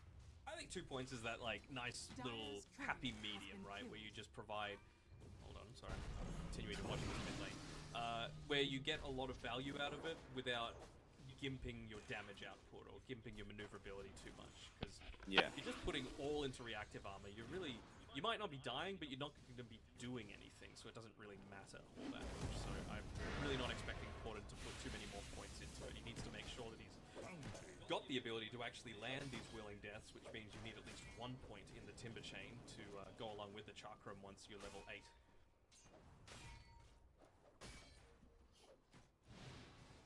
And we know how damaging it is. Oh yeah, boom. Oh, he gets found. And that was because no siphon drains there, the Spirit Siphon. No charges on that, and was able to break it easily there with the leap. And especially when you have yourself Waveform, these abilities that can break the Spirit Siphon, that Siphon drain. It's kind of hard to start to dominate the lane, so it's looking difficult. Yeah. Scottish would have been dead if they had 1 point in the Timber Chain there, but it's not the case. FNG doing a good job to yoink away that Arcane Rune, so denying a little bit of free mana and kill potential as well to Corden. Trying his best to protect the bounty, but it's actually going to be Arfu that yoinks it away, so he'll be kicking himself for that. This is why I really don't like Earthshaker as a hero, just in concept, because it feels like unless you've got a direct partner for it in the lane, you just really don't do much of anything to be able to start the game off. Great hero when it comes to late game, amazing team fight hero, but the laning stage is just far too weak in my opinion, and yeah, Boom is certainly suffering. Yeah, I know what you mean. It does feel like it's kind of this weak hero, and the only thing you can do is just move around and just make stacks, as Arfu is doing right now, and I mean, the only thing you can heavily rely on. Maybe? No, okay. No, he's just rotating to make sure that no one else tumble it. Yeah. And the only thing you can utilize is trying to block off someone here with a Fisher. If you can get those, then it's like amazing. Help you accelerate your way to a Blink Dagger. But who would you say would be a little bit more how do I put it? Kind of early game, no potential here. Would you say Rubik, or would you say the Earthshaker? Oh my gosh, bottom! Whoa! That was some insane nuke damage coming out there. Level 3 Starstorm, level 3 Fire Breath, and level 2 Fade Pop was too much for Chrysalis to handle, all coming out at the same time. They do find themselves Squadix as well, also with the Fisher that we're on about just there. If you get yourselves a good Fisher, accelerate your way to a Blink Dagger, able to get a kill, and they do so indeed there with the Chakram too. They might actually find themselves more here, Danon. Going for more, wanted to try and find the Rubik. There's another Fisher and the Chakram there, double kill for the Timber. Corden is on fire right now with Arfu. They want to try and go for more here. One more leap charge remains, will get it. FNG is away. But bottom lane, oh my god. More kills. There's more. Yeah. That's not the lane. That's the jungle. You know, there's I mentioned Shaker being not the greatest at laning, but it's really these skirmishes around the map where he really starts to thrive. Especially during the nighttime as well, where vision might be just that little bit weaker. They're actually going to go for a smoke here together as a team, not choosing to max out the Whirling Death, just wanting that 1 point in the Timber Chain to be able to find that quick burst. I'd love to be able to get whoever comes to defend this. I mean, slowing down Notice does a lot to reduce the map presence. Oh, as they get the Wukong's command, there it is. Jumping forward, trying to find Notice. Nice Fisher there, and they get the kill with the Timber Chain and the Whirling Death. Killing spree for Corden. They want to try and find more. Arfu getting quite low here, though. Has to be careful. But another kill there onto the Mirana with Whirling Death once again. Double kill for the Timber as they now try and pressure this tier 1 tower. But Squadix is rotating in here with the focus fire ready, so we'll push them away. So this tier 1 tower will be okay. But nonetheless, 2 kills here to see. He was trying for the power shot there onto the Earthshaker. Wasn't quite successful. Arfu just able to get out of range, and now he's just looking to soak up a little bit of this XP up on the top side, not wanting Kiritich to get too much free damage into the tier 1 tower. And of course, this is the way that teams played around Arfu when he was back in Southeast Asia, right? From this period between like 9 and I want to say around 16 minutes, it was just give farm to Arfu, because you know that he's got the potential to make a lot happen with not too much time. Like, he can farm very quickly, and his impact once he does pick up that Blink Dagger is enormous. Oh, nice secret arrow there, stopping the jump from the Timber, but in returns a big Whirling Death, but it will be a trade for a trade. They will take down the Timber Saw. In return, Curity's able to live through it all there with the attribute shift. They actually find 3 here on VP. Yeah. Trying to take down Arfu, attempting to flee, found in the river. They will take down 4. VP coming out on top of the rotation here from Kiritich on the carry. So now they'll be the ones to try and take a tier 1 with this catapult, might I add, as well. So it could be possible that they might be able to find this unless they want to try and turn it around or rotate. In comes a Wukong's command with a Balance Strike. They're still staying in it. Really want this tier 1 tower. They're actually going to back off now with the TP rotations coming in from the secret. But a lot of damage dealt to that tier 1. It is, but importantly, not losing it, right? Like, you just need to protect your farm as much as possible, and especially when you've got someone like Shaker who needs this Blink Dagger. He's going to be a little slower into it. Maybe that'll pick up, actually. Is it Puppy taking all of this farm? I guess he wants his own Blink Dagger as well, as the duo supports, one getting that stack bonus gold and one getting the actual gold from clearing off all these Ancients. Wonder how much gold he'll get from this. I mean, he's still quite a while away. They're 2,000 gold until a Blink Dagger. So this is going to be a late one for sure.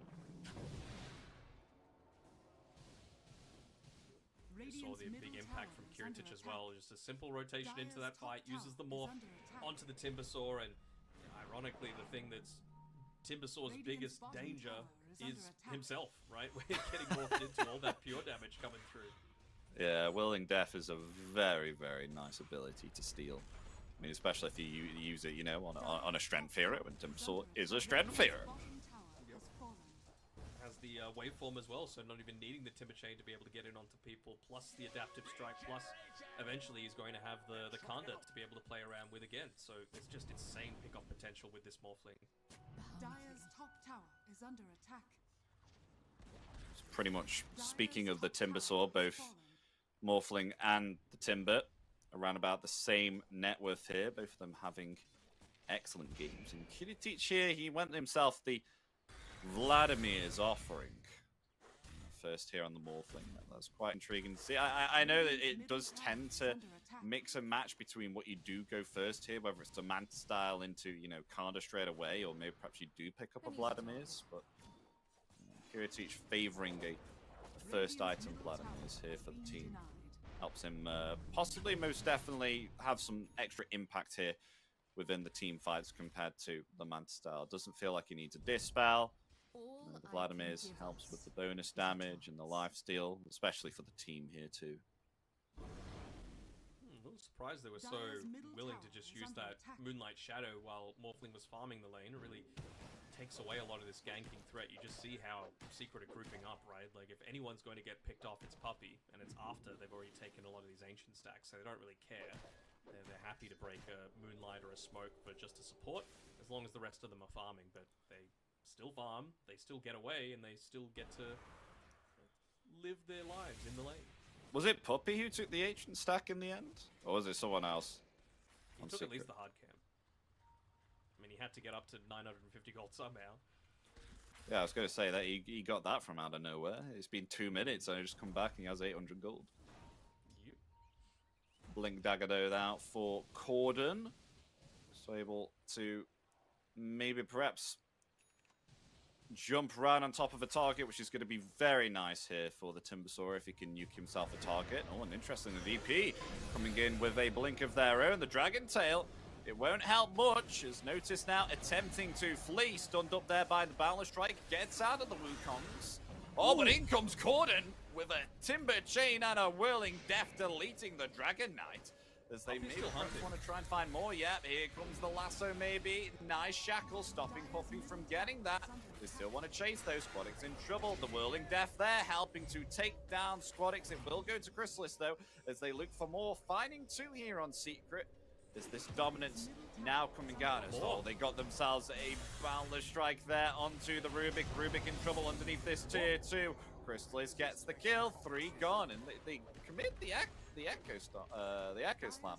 Interestingly there though. It did do 130 damage to the Rubik, so maybe they're like, look, if Chrysalis wants to dive onto this tier 2, we better at least get the kill. And they do, and they get the tier 1 tower for it. So, you know, while you still don't have the Blink Dagger for the next 900 gold, I'd say it's worth it. What else are you really slamming? Gosh, and FNG was very close to death there. Radiant's top 30 tower is HP under he attack. survived on this Marauder. Was just able to leap beyond the trees there, and Timbersaw wasn't able to follow. It's time. Oh, Moonlight Shadow though. Maybe perhaps they go for Corden here. Oh, the sentry that they placed there, providing the vision and blinks away. Yeah, else Corden would have been dead there. He's actually going to get the Wisdom Rune though. Notice trying to find him. He's beyond the tier 2 now. You will not be able to get this Timbersaw as much as you want him. You will not get him. That would have been far too risky as well for them to continue committing. Everyone had TPs available on Team Secret to be able to back him up, and can't think of too many better heroes for your team. Like, you want Corden to get initiated on. He is very tanky, even just at this early stage, and I'm not quite sure they have the damage to be able to burst him down. Maybe once Squadix gets into the item beyond the BKB, they'll feel a little bit more confident, but yeah, as for right now, it feels like Morphling needs to be there, and Kiritich, he was nowhere near any kind of sort of gank attempt that they were making. And speaking of that nuke that you said on, you know, that they would like for the side of EP, Secret do look like they're trying to counter that now. They got themselves a mechanism on Boom, opting to go for the Guardian Greaves, so that'll be a nice addition to the team fights once they do obtain it. And they've got a Blink Dagger now on Arfu, so 10 seconds away from the Echo Slam being back off cooldown. They're actually just looking to run into them. Noticed, feeling confident with the wards that Sayush was able to plant down with the previous roam around the mid lane. Don't know if it actually caught the smoke itself though, as Noticed. He's got a Blink Dagger and they're going to find him. Yeah, with the lasso. Boundless right there too. Easy pick off there onto the DK. They will take down Notice. Funnily enough, the kill will actually go to Puppy there with the Firefly. Not to Chrysalis. The truth. The mistaken pick the kill. I mean, it's not his fault, you know. Firefly just doing damage over time. And they won't find Sayu teeping in the trees. They sensed it though. They sensed something was here, but no, they have themselves. I don't know about this from Boom though. Just popping the Exo in the mid lane while the team was a little split. No one was really there to back him up. So all it took was Kiritich showing up for Boom to just back up completely. Oh, okay. I guess maybe just with it being level 1, Raise no hand in they anger just at wanted your to cause. bait out some sort of movement. Radiant's And level 2 bottom is when they tower really is want to under get that attack. high impact. Dire's middle tower is Yeah. Just using a Moonlight Shadow right now to go on a bit of a warding mission, or rather de-warding. So again, they're not really going to lose all that much. Everyone's farming right now, so I'd say the one happiest about all of that is Kiritich. He's got the Manta style. He's going to continue scaling, and he's going straight into that BKB next. Just wants nothing to be able to stop him from, again, getting outside of that exorcism area, getting outside of where Earthshaker wants people to be clumped up. Same sort of thing with Timbersaw. You want to be fighting in open areas and with plenty of room to escape to. So, like a mid lane clash is probably ideal for Virtus.Pro. Yeah, I think once we do see that BKB that you mentioned, we will see big things.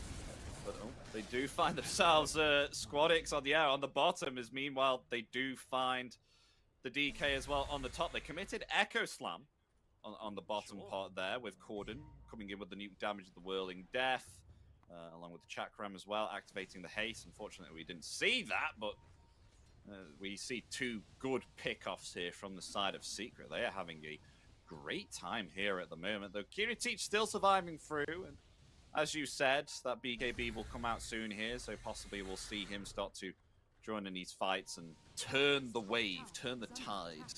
No pun intended. Right. The scariest thing for Squad X is that he didn't even necessarily have like too much of a glass cannon-y style of build, right? He's got the specialist array, so 6 to all stats. He's got the Ogreax component of the BKB, so he was sitting at about 1400 HP, and yeah, he just gets melted through by a single Timber combo with the Echo Slam. Do you think he needs anything else other than a BKB to survive this at all, or does he just need to be more careful with positioning here on Squadix? I'm just wondering what you even go. Like, most of the maybe you. Oh no, they're gonna do it again! They're gonna do it again! Oh, he's found again! Honestly, I'm with you there, Danog. I don't know how you counteract that unless you activate BKB prematurely. Yeah. I mean, that's the only thing. They have themselves a lasso ready here too, Puppy. Oh, actually, gets the Sacred Arrow there too. But they do get themselves a lovely Fissure there, as Notice found with the Sentry. Gets another kill here on Secret. They want to go for more. They've caught themselves SNG there with the Gleipnir built there onto Chrysalis, getting themselves 3 kills now on Secret. I gotta say, Arfu is doing really well here with these Fissures. There's a reason they pick him, this hero. Like, he is one of the few on my approved Earthshaker lists. It's a very short list. I mean, there's not many people, unfortunately, that know how to play this to its full potential. Arfu is absolutely one of them.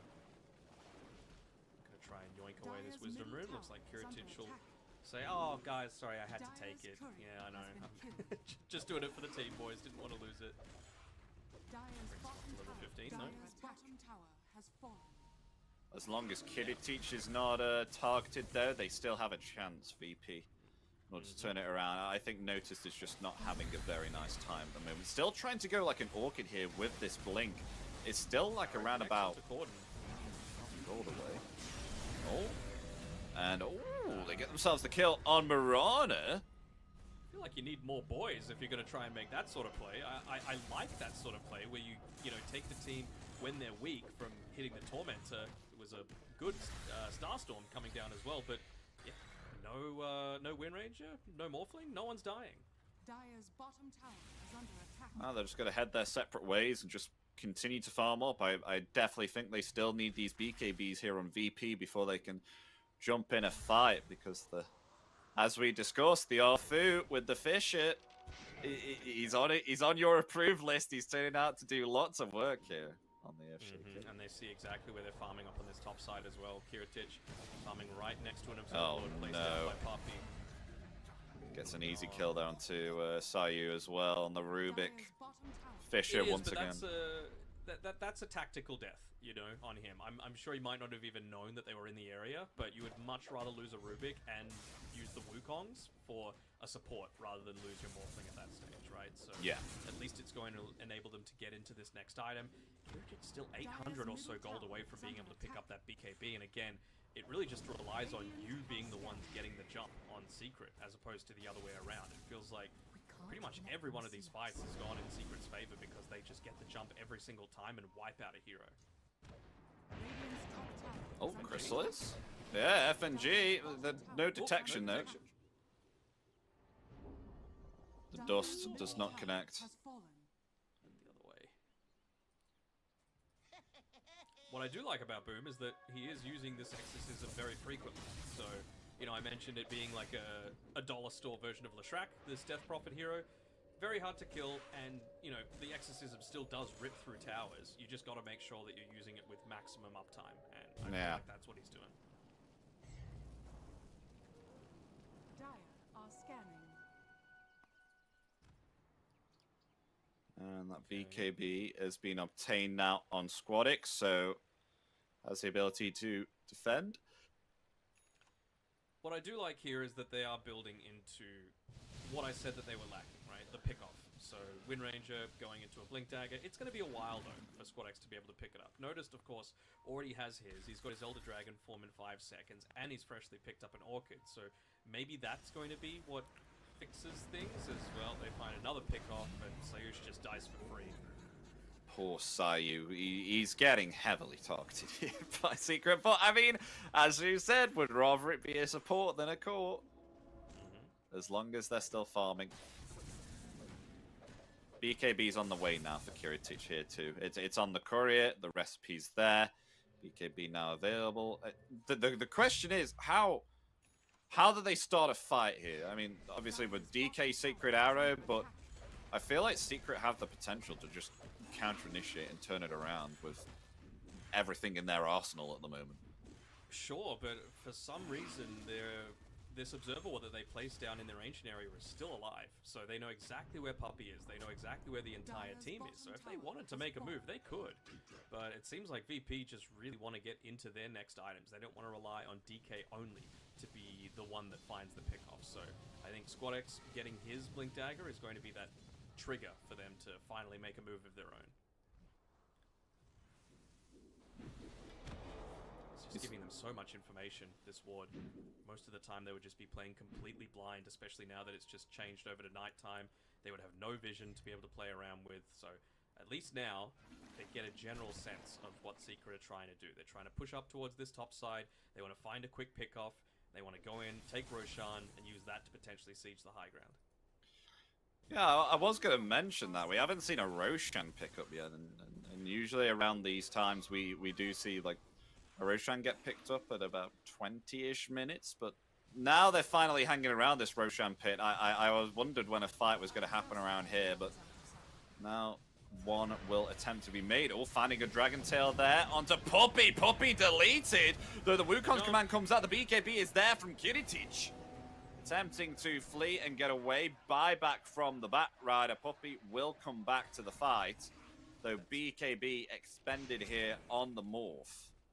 Yeah, but half of their job is kind of accomplished, right? You don't have to worry about the Wukongs anymore. You've got a buyback out of the Bat Rider, so kill him and you know that it's a team fight going in your favor. It's really about Operation Find Arfu right now, and he's in a really defensive position. Yeah, hiding in the trees here behind this Roche. Not even moving as the rest of his team moves forward. That's how far separated he wants to be from them. Oh yeah, they're not going to contest here. They don't feel confident enough to do so. They feel like if they did, then maybe perhaps they would throw it away. So I can respect that. They'll just let them get this Aegis. Okay.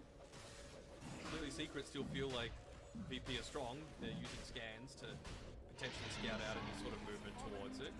Arrow will not connect onto anything. They didn't really gain that much from that though, right? Most of the time if you're giving up Roshan and not taking a team, not losing a team fight rather, you got to at least like change the lane equilibrium. But pretty much every single lane is quite heavily pushed in Secret's favor. So they're just going to be able to sit back and get Squadix. Go, yeah. Focus fire onto Boom, but Boom just able to heal up, was not able to get a Dragon Tail off there, unfortunately. Really wanted to go for a pick off onto the Death Prophet, but not able to grab the kill, as they now smoke up as 5, heading VP's way, possibly. Let's see if this smoke play turns into something interesting. Maybe this is kind of like where you need to mind game the enemy a little bit, right? They know that the Exorcism just wore out, or maybe they don't, because they used it to take Roshan, right? So they're just saying, look, they might think we're weak, but actually we know we're strong. We've got all our items, we've got better timings. Squadix, careful. Oh! Thought he was on the high ground, wasn't. Squadix is okay. I appreciate it. He was going for the next level play there on Puppy.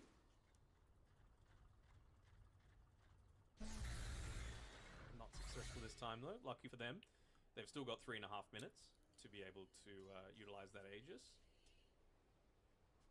Puppy. Seeing the rest of the boys here, and he's pinging it out to the rest of the team, saying, hey, we can pick these guys off. They are way too far away from the rest of the team. Oh, yeah. Catching the lasso there onto DK. They will indeed get the kill. Notice gone. Maybe with FNG there too. The TP stopped by the Gleipnir. They get 2 kills there, but they do force Secret all the way back to their side of the map. So by the time they're pushing, they will be back. This provides some extra space here now for not only Squadix, but Kiritich here also to try and get themselves some more gold. It's a lot of faith being given over to Squadix as well to for the rest of the team. Not opting actually for that Blink Dagger. He changed it up. He's gone MKB, realizing that he just needs to pump in as much damage and successfully take out a hero. So you really just need to think, like, who do I actually go on to? You know, if Boom's in the right place, he can grieve someone, he can give them a greater healing lotus. If, you know, people are going onto him, he can Yules himself. So it's probably not going to be him, but you need to somehow split up this secret formation and find the backline and take out the Shaker. It's just so hard to find. I mean, with that last fight, where he was hiding behind the Roshan, they couldn't see him or find him, trying to scout him out with the power shot, was not having any of it. Only died the one time so far. I say that he's probably about to die in this lane, acting as bait for the rest of the team perhaps, but he's content enough just to waddle on around away from the rest of the boys. What's the vision look like for VP right now? Well, a couple of observer wards, not the worst. They're in quite obvious spots, but yeah, it does provide them a ton of information, especially considering all VP want to do right now is stall. They just do not want to fight into this Aegis. They do not want to fight until they've got like this big damage burst on Kiritich, specifically the Kanda. So by the time he's level 20, Aegis will be gone. He will hopefully have that Kanda, and then it's just such a huge damage spike for VP. Yeah. Do you think instead of just trying to find a pick-off here on Secret, do you think they should just like man up and go high ground with the Exorcism? It's a consideration. I mean, they don't exactly have any displacement spells, right? Unless they stole Lasso. So. Oh my gosh, they're trying to find noticed. I wouldn't have hated them just taking. Oh, he cancelled his TP. Yeah, he's gone. The goodbye, DK. I mean, was trying to cut the wave there. Had his TP cancelled behind the trees there. Well, Still doesn't have his BKB, sadly. Poor DK. 900 gold away from that. Puppy's a support after my own heart. I just love glancing over at that old net worth and seeing him top of the net worth for the supports and approaching the cause. He's got confidence in himself, and he should. Here we go. They're pushing up onto that high ground. Turns out all they needed was a pick-off to be able to make it happen, and they didn't even really use big cooldowns to make it happen either, did they? No. I mean, they have themselves that Agnims on Monkey King, so getting those clones to lay into these objectives here.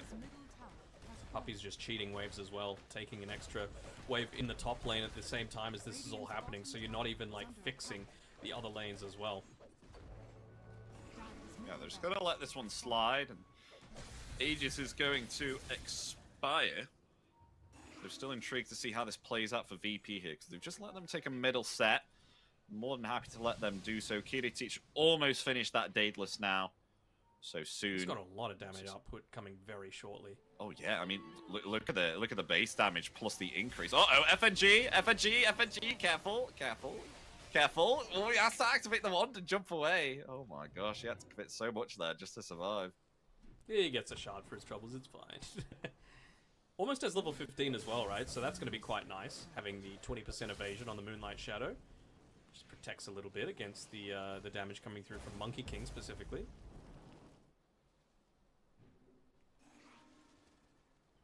It's so scary as a support when you're trying to get the Tormentor and you're on your own with your carry. Oh yeah. Boys, please! Help me! What do you know about support AP? I think I play a good support sometimes, you know. When you're carry, you have to know. You know all the things they're doing wrong, do you? Yeah.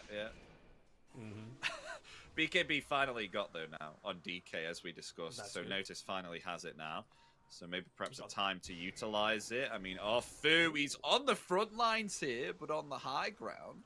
If they get a pick off onto him, it could be very beneficial for the side of And VP. Kiritich actually just went the Daedalus instead of the Kanda. He wants a bit more of that consistent damage coming out, not the full... Oh, Corden would be a great pick. They know he's up there. Oh, yeah, getting closer.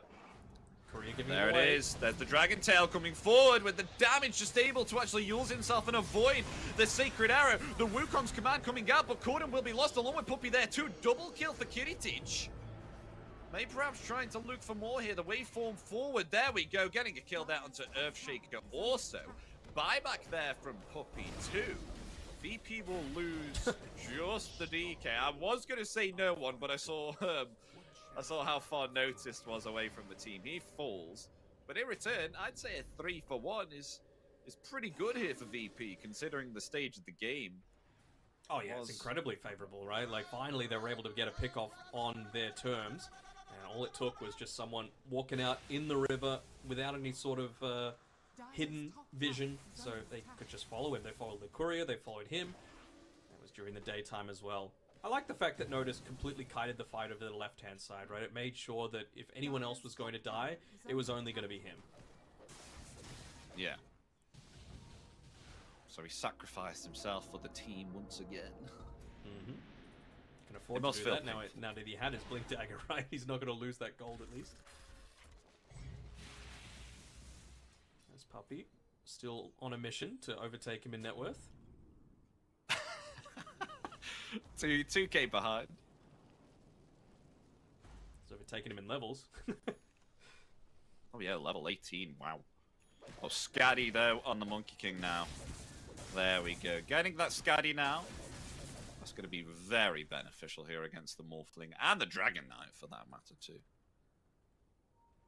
Really is getting to that point though of like, who do you actually kill? Because, you know, Scotty just picked up on the Monkey King, good against the DK and the Morphling for obvious reasons. And even the Wind Ranger, right? If you're actually even able to hit her once, just that debuff is really good against ranged heroes.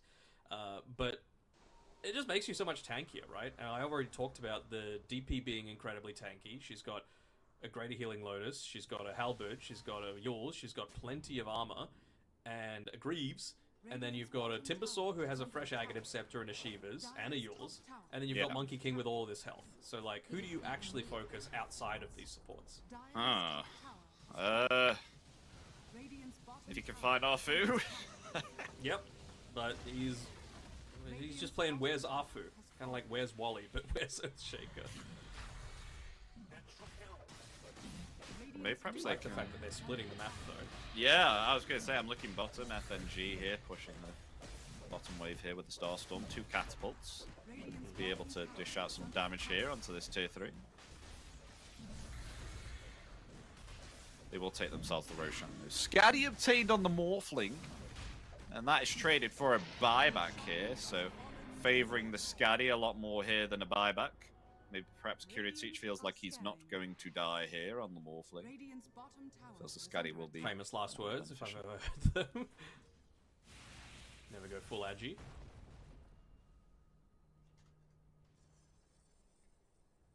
But we could just see a delay like we did once again, Danog. I mean, they had themselves the Aegis on Secret last time, but they weren't able to... I mean, they only took themselves the middle set of racks, actually.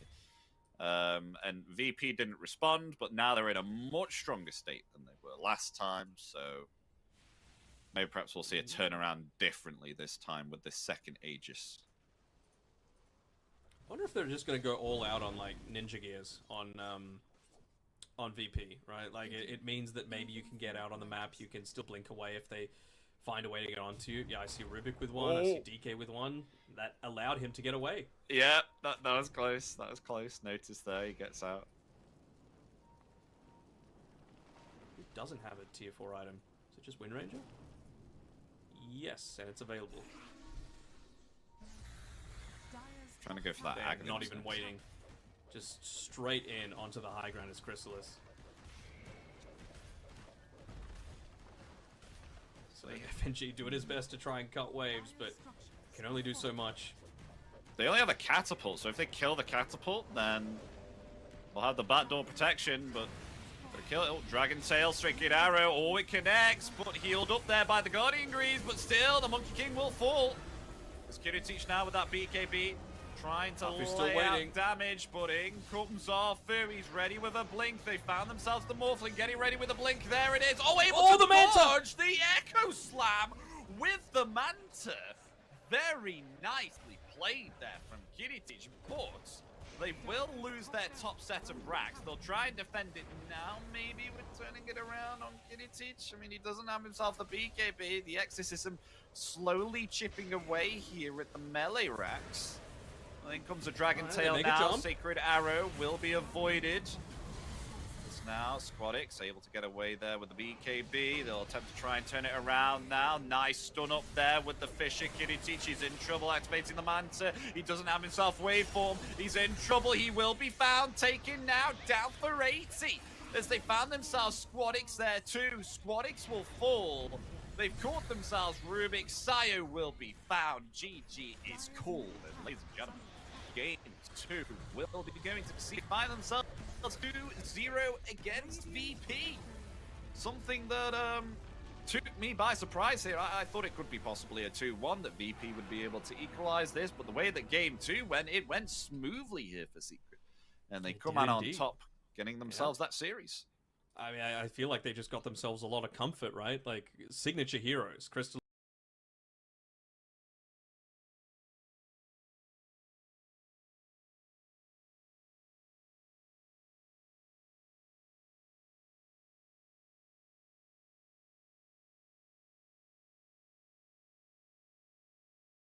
I'll never cap his face.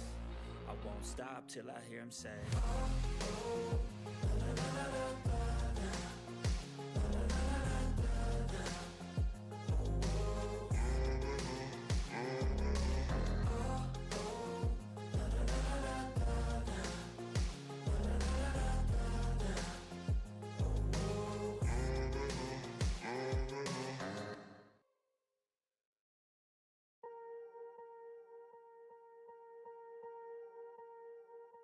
swear I won't forget this. Why do I regret this? In my mind reckless, thoughts are feeling endless. Sitting up, I'm breathless, anxiety's infectious. I feel so defenseless, betrayed and embarrassed. I hate being open, I hate being broken. I feel like an ocean filled up with emotion. Anger ain't a potion, rub it on like lotion. I can feel it soaking, reopen, the scars have awoken. I can't move on till I let go. I feel so lost, never at home. Need to be strong, every breath hope. Cause I can't move on till I let go. I can't move on till I let go. I feel so lost, never at home. Need to be strong, every breath hope. Cause I can't move on till I let go.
two supports and you don't. I mean, especially these two supports and you don't. I mean, not that the armor. I guess really not matters, but Tiny. I guess Tiny probably doesn't die. Yeah. I mean, Tiny probably is close to dying too. Yeah, that's what I'm saying. A lot of pure damage, and Tiny, you know, he gets it's a decent amount of. I mean, you're gonna need a lot of like stats to survive this. A lot of raw HP. I mean, if the Omni blinks in and he doesn't kill you, then he's gonna feel bad. Yeah, I mean, he also, for what it's worth, the Omni does take some time to get to that stage, and I think between He's V2 gonna and be Omni- there in no time. Dude, this Omni comes online. Minute 15, minute 20, he's gonna be online. Hey, he has to kicking buy your his ass. own shard though, right? Sure, I mean, if he wins his lane, maybe he cares. I mean, maybe he cares later. Everybody wants some free. Like, who doesn't want free stuff? Who doesn't That's want true. free? That's true. I'll take a free shot any day of the week. Yeah, but your Omni Knight, you know, you think Galen's gonna give you the shot? No. Yeah, blessed by the. I don't even know what he calls his. What does he call his deity? He always says the. I don't even know the holy ones. No, it's not the holy ones. I need to go look at the law. I'm unfamiliar with Omni Knight law. I'm gonna get slaughtered by the law nerds. Meanwhile, everyone's very familiar with lifesteal. He just steals your life. He sits in a lane and he kills you. But actually, the Infest is truly what it does right now with the Aghalins, right? Infest. Yeah, it's the big. Infest is the big talk of the town. Everybody loves getting inside the opponents, disarming, being invulnerable. It's all the rage right now. It's honestly disgusting. Found out what I was referring to. It's you know how Omni Knight always says the all-seeing one will protect him. Hansken said he's not seeing the gang coming. He's not seeing anything anymore. He sees double stun lane up, like you mentioned, very high kill potential. Even with the life stealer with his rage early on, there's a chance of him just dying. He's trying to find a little spot in that bend that he can get high ground vision, and he was successfully. So nicely done.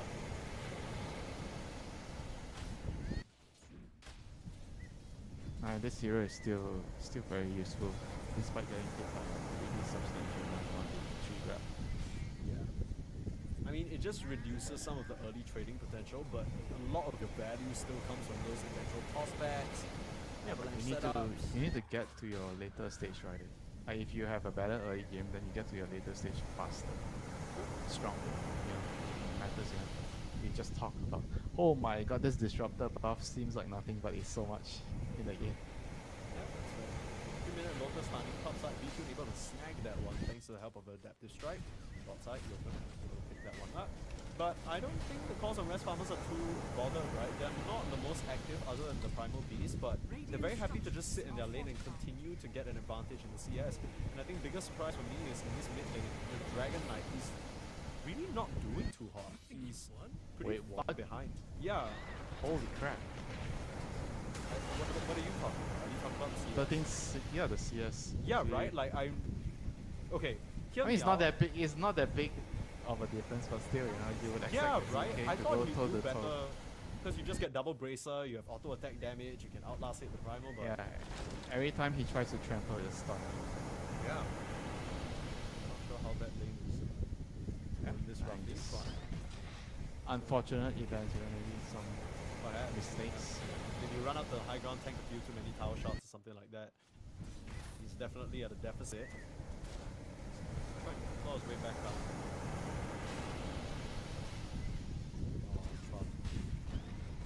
That was a good try. Tried to turn around to stun him, but oh well. I think maybe this is the situation, right? You're trying to contest for water runes, but Xanthing just has the endless supply of resources because with Onslaught you can get there soon and push you away.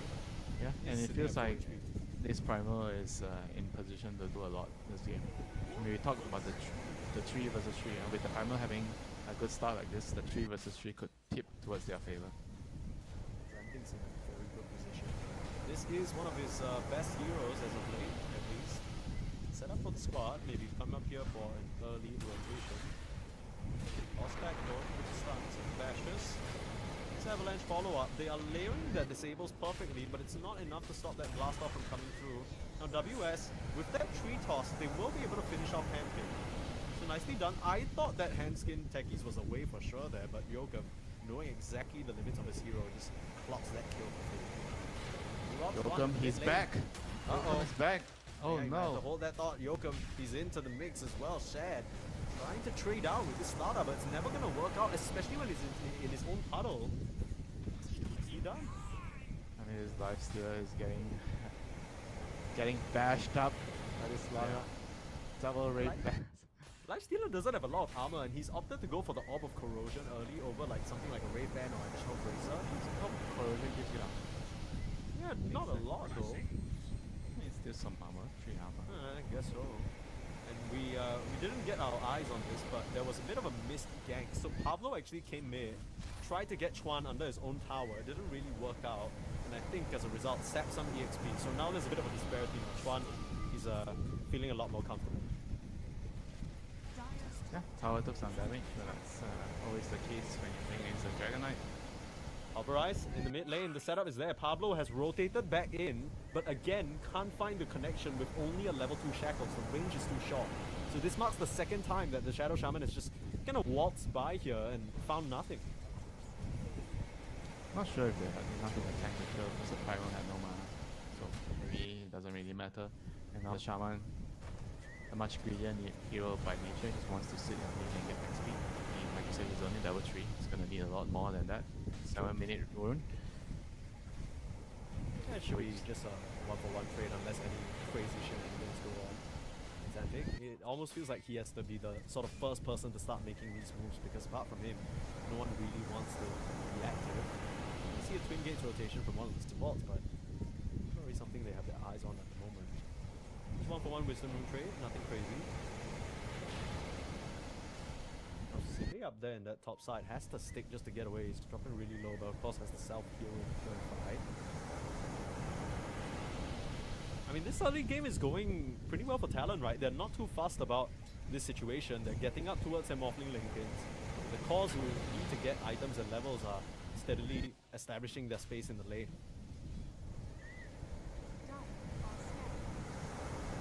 WS is going for this Orchid build that we've seen more and more as a counter to the Lifestealer, but getting set apart upon in the bot side right now. Rage pops up, they're chasing down onto Handskin.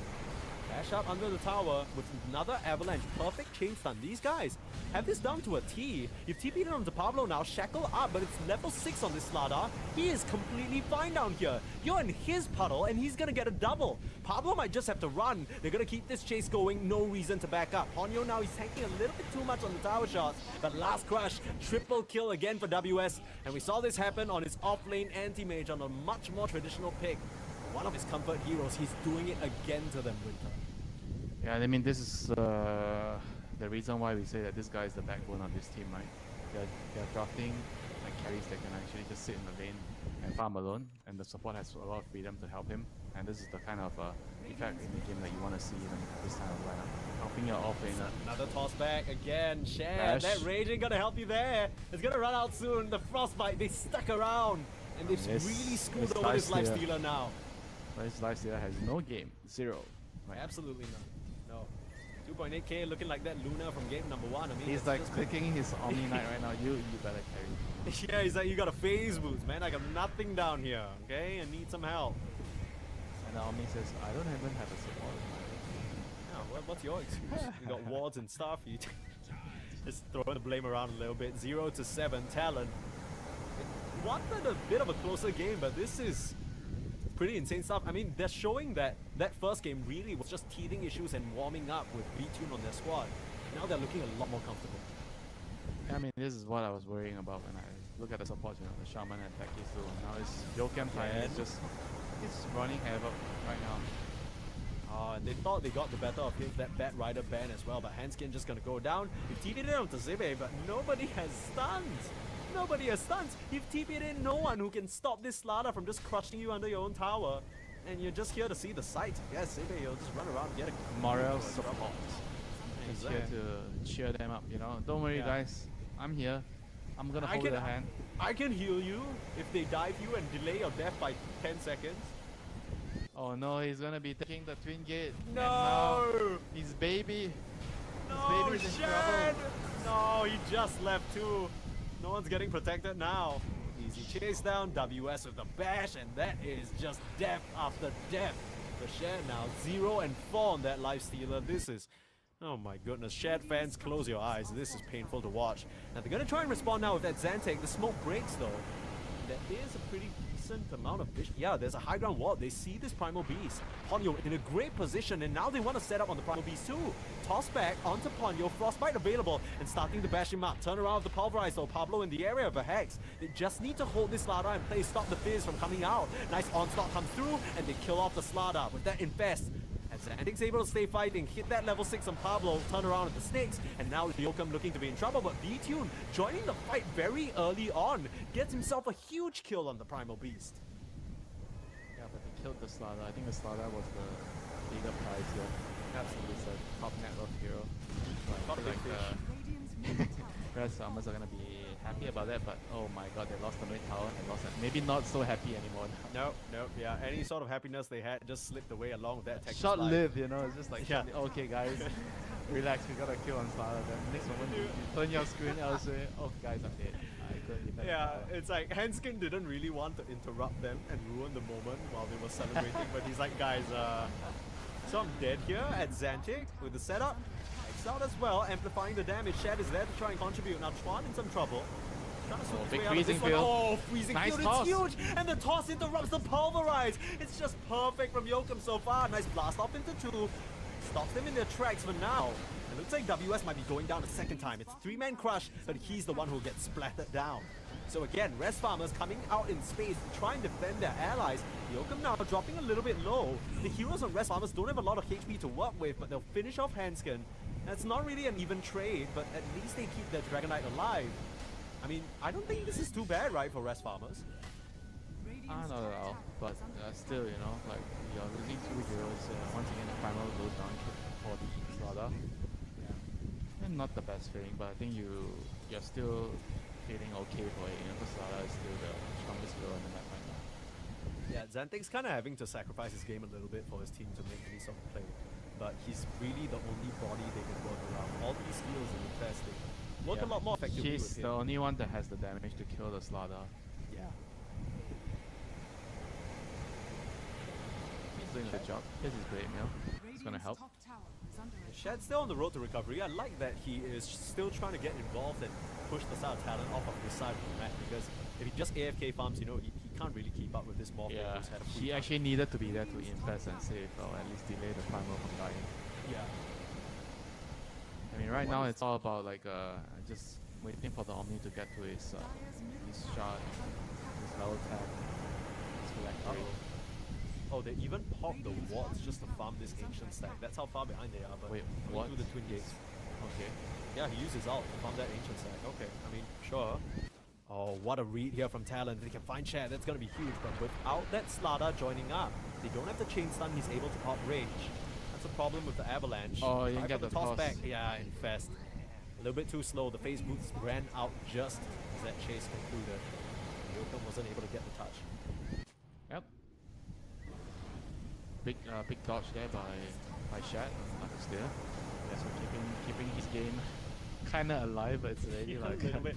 Barely. Very, very barely. it's like on life support right now.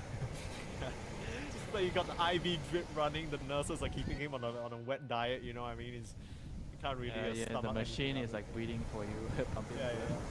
yeah. He has a dialysis treatment at like 2 p.m. and 4 p.m. every day, you know, needs to get blood changed and everything. So it's not a You know, good if look. you can recover, things might turn around for you. With the miracles of slowly- healthcare, and by healthcare I mean literally this Omni Knight. Top tower is under attack. Dashing down to the WS, bot side, the Orchid. silence up. Uh-oh. Orchid reveal, but not enough damage. Now WS might be set up at Xantic, trying to get the chase down. Finds Ponyo instead though. Okay, I mean, you don't really have a lot of damage, and here comes the Frostbite. Freezing field, you're dead. Nice blast off to put a stop to that. You need to finish off the Primal Beast. Oh, He's Life's gonna be still able to in get himself out. And yeah, the Omni's here as well. They're just fine.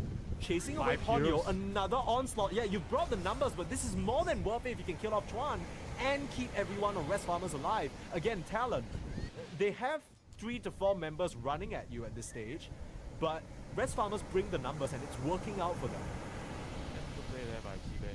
Like, coming in with the dagger and just make sure that he saves a lifesteal removes the orchid, and just allowing Jet to survive in that team fight. It's very, very crucial. Yeah. I think I mean, that they're actually itemization is so kind of stabilizing the game. key. They are. It's just a 2k gold lead, but it's been a 2k gold lead for what feels like the past 5 minutes. I mean, And it was WS like 4-5k, you know, so they kind of recovered at least 2k. Yeah. And Zibe, I feel like the itemization is so heads up from him because he could have very much gone for his own Echo Saber, the shard like you mentioned, but he realizes that his positioning and his ability to join these fights before his cores die is a lot more important. That's paid off in big time. He's gonna get the shot next with his talent coming in at level 11, and he's gonna be extremely powerful. One point in the I repel. mean, is just all you need. keep your eye on this Omni. He's gonna do amazing things in the team fight. I am. It feels like one sort of saving grace. All-seeing one is given in the blessing. The all-seeing one. Yeah, that's what he refers to as his own deity. He always says the all-knowing one or the all-seeing one guides us. That's His father. I don't know. That's kind of a weird thing to call your dad. Welcome home from work, the all-knowing one. What the hell? Your dad's gonna be so happy. I don't have the best objective pressure, Oh, which is why I TP. think they're gonna give up. Bot. Another fish. A big fish. Beautiful. WS trying to phase boots out the last auto attack. He's fine. Oh, he's just got to taunt away. Oh my god, the red fan saving the day. I mean, also, you gotta mention that little puddle that he probably creates with every splash, right? Just helps him get some additional nice HP regen as well. I'm gonna be honest with you, Winter. I understand this Orchid build, but I feel like it's not that good. It's a bit of a bait. It doesn't give you any HP or It's useful not stats. snowballing. You know, it's like when you get this item, you wanna be like getting key pickoffs, like you said, the lifestealer, kill him a couple of times. But because the Omni Knight has been really good at responding towards all this aggressive play from talent, he kind of nullified this early Orchid Rush. I mean, it's still gonna be useful later when it gets to late game and you get to turn it into a Blood Taunt. But for now, it definitely lost at least some of its value. Yeah, I feel like the momentum has hit a bit of a wall here, and I mean, rest farmers. the fish has fallen like 2 times, right? So Yeah, it's like you sell the fish on the plate and then it just kind of drops onto the ground and you can't eat it in a challenge situation. They're No. gonna try and remedy it You with can an still- early Roche. you can still eat it. You know the 3-second rule. Oh my goodness, Winter. You're telling me if you drop the full steamed fish on the ground, you pick it back up Not and the eat it? Fried fish, you know, not steamed fish. Why is fried any different? Why would you drop a steamed fish? You know, fried I fish don't like- know. I mean, that's what happened with this Orchid pickup. Sure, you got me. Yeah, that's true. You can't, don't be picking up fish from the floor, Winter. I'll just get you a new one, okay? We don't have to do this. I pick up my fish on the floor all the time. Okay. Well, Tiny, he's gonna get picked up. Freebie here. Gets caught on the retreat. Nice positioning from Rest Farmers to establish this little pinnacle of vision. Get themselves a grab. And with this Aegis, I can't help but imagine it's gonna be a bit more farm focused, right? V-Tune, it doesn't feel like he's Yeah. ready yet, even with this Linken's at the I back. think he should be ready with Is he? the Kanda. I mean, I feel like with Lincoln's, he's kind of like, I mean, even without the Kanda, I think he's pretty strong. But their main way of killing him is either they grab him with Pulverize or they grab him with the Shaman Catch, either the Hex or the Shackles. And he has the Lincoln's to kind of give him time to get away. I think once Yeah, you I get the understand. shot on this hero, pretty much unkillable for the time being. That's fair. I wonder if he's gonna get it now or he's gonna get it after he finishes Kanda. I feel like getting the shot now just means that you want to really make the most out of this Aegis timing, but V-Tune doesn't seem to be in a rush at all. And he's not. He's playing from home, you know, why is he rushing? Yeah, he's just chilling. It's just a casual stand in the fair, you know, it's not that big a deal. So even if he doesn't sort of... Okay, I'm sure he's trying his best, right? I'm sure he's... How making it- dare you doubt the player's I mind? didn't. How I'm dare saying you? he's just, you know, he's standing. Sure, no, I he's think there's having not fun, long- but he's still giving his best. Oh, blink up. Yokum was looking for something there. Guess it's wrong on the move though. Gets tossed back on the Primal Beast and Xanting in some trouble. Chain stunned up and no hope of getting any buttons off.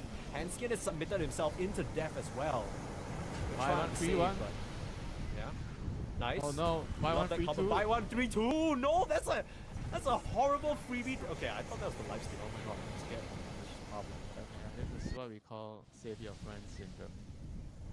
it's very difficult sometimes to Yeah, to I actually just stay undone. That's why Yeah. the person who got caught, the fish that got caught in the net, has a lot of responsibility to tell the other fish not to come over.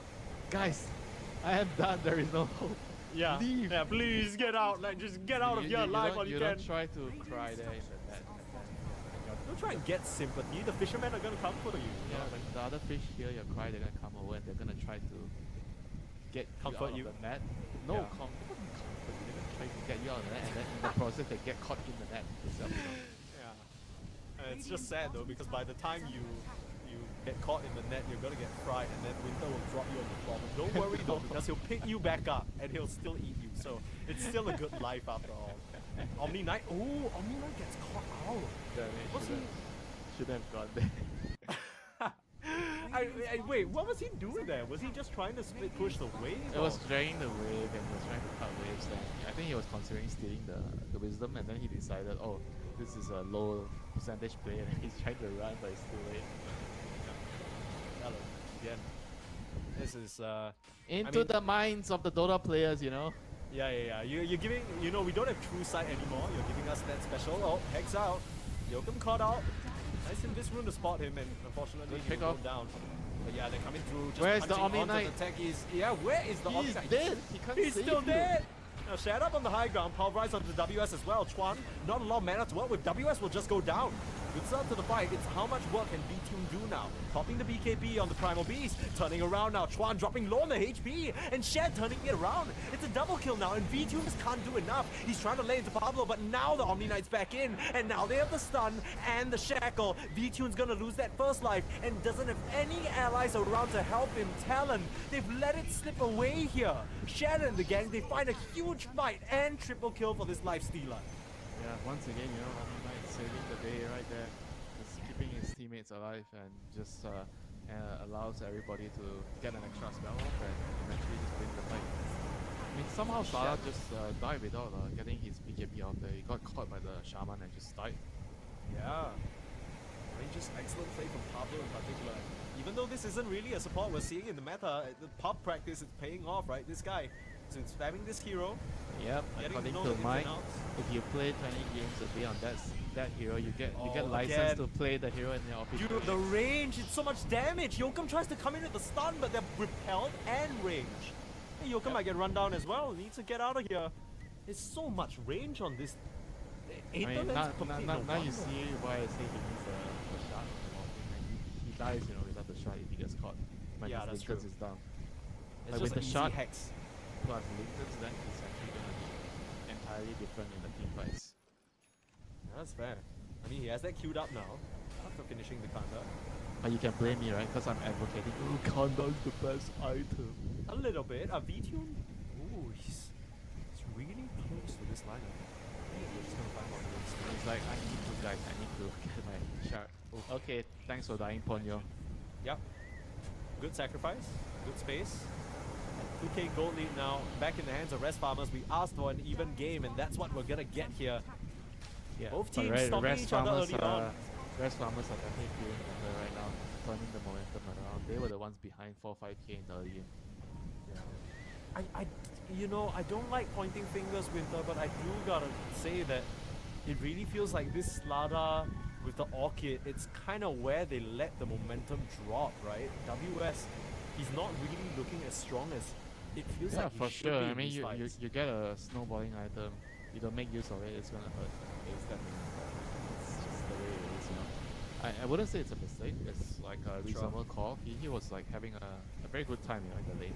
Yeah, And but- he wants to be able to solo carry the game. I mean, it's always a risk, right? When you're making this type of decision, there's always going to be a chance where something goes wrong, something that you can't predict, something that you can't account for. That's just the way Dota is, and you have to pay the price for it. And it's not over yet. I mean, the game is still I feel like in a reasonable state for talent, despite them having like a good grip on the game in the early stages. But right now, it's not over. You have a morphing with Sala still deadly in the late game.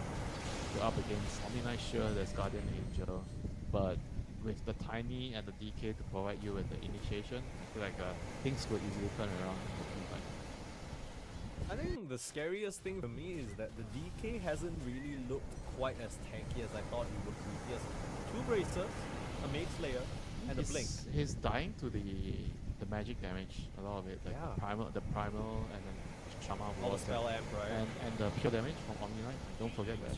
That's Yeah. a bunch of damage.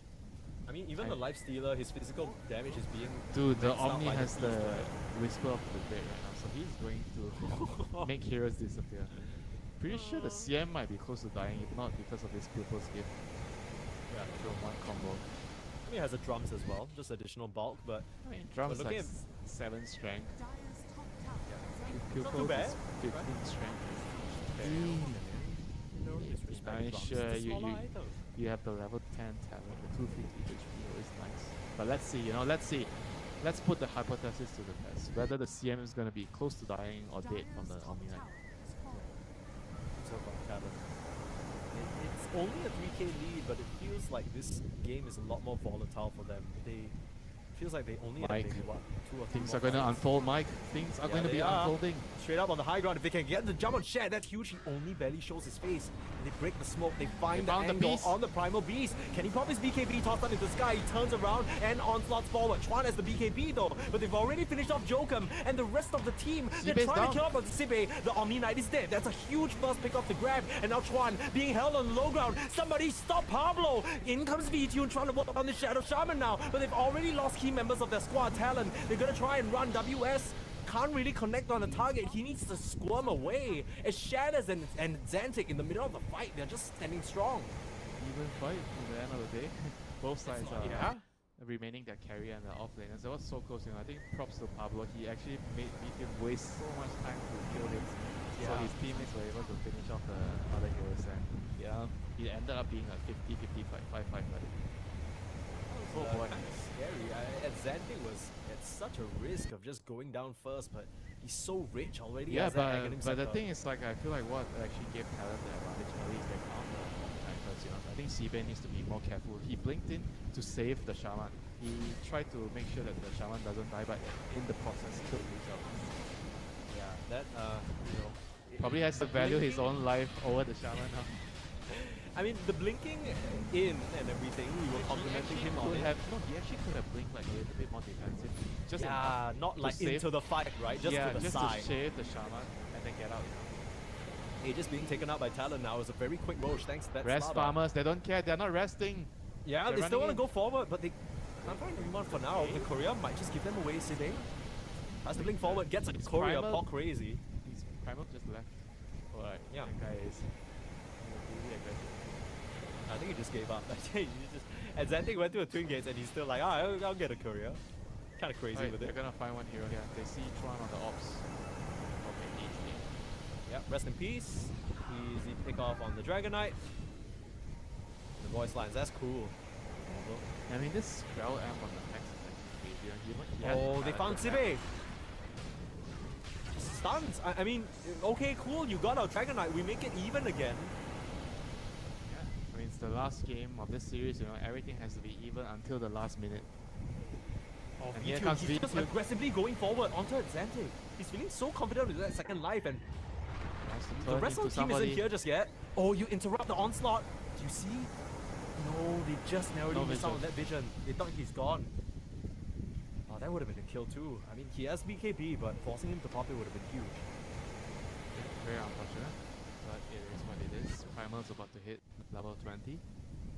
So some power spike for the hero, and he has Aghanim's. He's gonna do a lot of damage when he fights. Kinda nice against the Sada. Remove his bash. And it removes the Dragon Knight. Blood? Dragon's blood. Does it remove grow? It should, right? No, Grow, you can't remove it. It's like a special mechanic. Like kind of just adds on to him. You can't break Grow. Yeah, if he grew up already, what are you gonna do? Tell him he's younger than he actually is? No way. That doesn't work. Break his leg. You can just crack a piece of him off and be like, nah, you ain't that big, little man. Dota doesn't make sense. I mean, this talent for the Primal Beast is so valuable as well, right? The level 15 dispels himself when activating Uproar. Even if you get you know, corrosive hazed up, you can just shrug that off. It's so useful. Frostbite. And, yeah, frostbite. Whatever Life shenanigans, stealer. even the attack Life skill. stealer. He's being hunted. Monka, stun forward, lift up to the sky. Comes SNY. out Shed. He's SNY, so baby. tanky. Oh my goodness, the status resistance. There's 4 heroes jumping onto you and he's chilling. Shed is straight up chilling. This here is just really like It's so dumb, yeah. But Zantic showing himself Round with two. the HP, they should know that there's a life stealer in front of him, Chuan, with the soft commit, but the onslaught back the other way, and Zantic says, you want to fight? I can find a fight! Forces the BKB pop, in comes VTune, trying to do some damage. The Primal Beast, he's so tanky though. Now Yokum in some trouble, Guardian WS Angel. on the back lines, blast off, holding his Slada in place, but Guardian Angel on it. Zantic, like you mentioned, Sibe is here, and no more kills to be found. They managed to kill off Pablo on the backside. That's good focus from the Morphling. And he turns into a Life Stealer now. He's running forward. There's not enough damage. Huge avalanche. Stealer's The running. setup is there. Life Stealer has to run. They kill off Zibe and Talon. They're doing it here.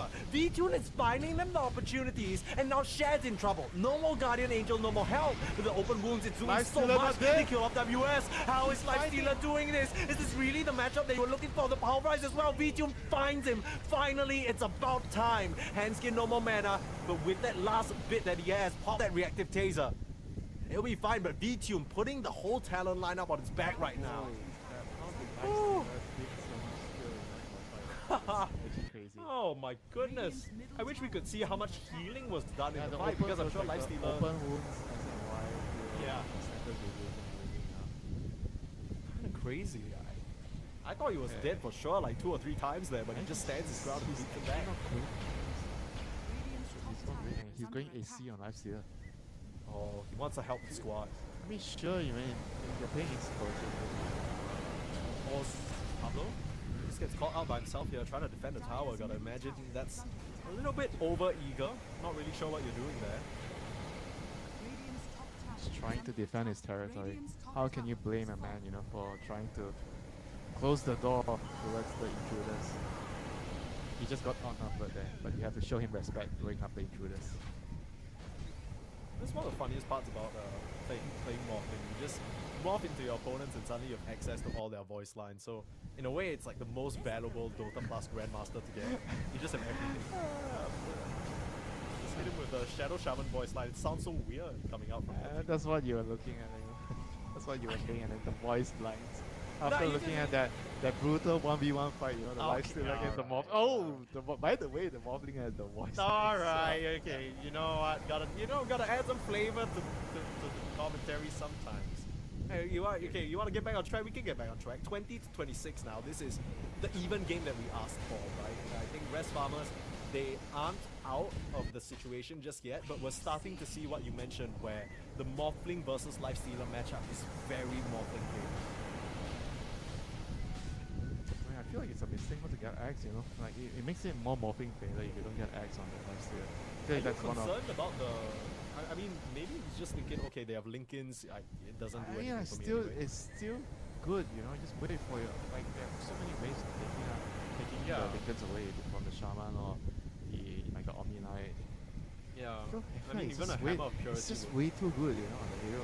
Like, you can't fight morphing Alon, right? So you need the Axe. Even if you get an AC to help with the armor, you're still gonna lose the morphing, you know? It's a Life Stealer against morphing matchup. You're not gonna win the head-up fight. You need to play sneaky. You need to be the cowardly Life Stealer, hiding around, waiting for your cooldowns, disarming him, you know, killing him from inside.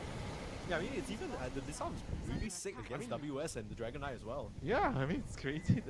Dude, he's not queuing it up. He's going for the Basher after his AC, but he has it complete. He just wants to man fight Yeah, he like does. morphling. He wants to play honest. Yokum. Ooh, spots out Insanity. That advanced vision is going to allow them to escape. Yep, that's, you know what they say, honesty is the best policy. I mean, maybe not. In the case of the Life Stealer, we'll have to see whether it pays off here. Of course, Shad knows a lot more about Life Stealer than the both of us combined. What So, is the most honest hero in Dota? Like, who gives you the most honesty? is it a Dragon Knight, other than the fact that his Black Dragon is completely busted? I feel like Dragon Knight is honest. No sneaky tricks about him. Nothing crazy. He's not going to try to backstab you. Yeah, right? Like, he just has to push down your towers. He does very basic things. There's no, like, one click button equals win the game of the game. It's fair, I think.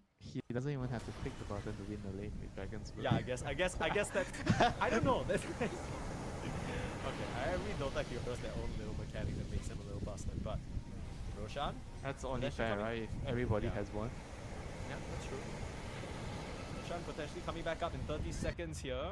Whether or not it's a long or short spawn, both teams will start grouping around up around this area. We're gonna have to keep our eyes on this morphing. I feel like that's so important in these fights. VTune, if he just gets control, it feels like every bit of talent hope is gone. But flip side shared, he needs to get into the mix and do a lot of work mean, on these for- calls as well.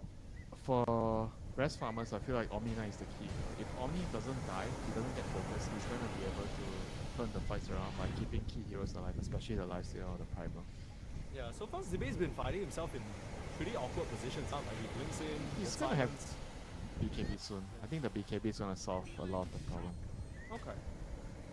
And I think Pablo now also has that Ghost Scepter, so even though he'll be taking quite a lot of damage from those adaptive strikes, he will at least be able to buy a bit more time. So far we've seen VTune show very good recognition, always hunting down the Shadow Shaman, not allowing him to get Oh, fight, but Pablo. speaking of the Shadow Shaman, just gets melted. This is all your fault. You're like, oh, he's gonna live.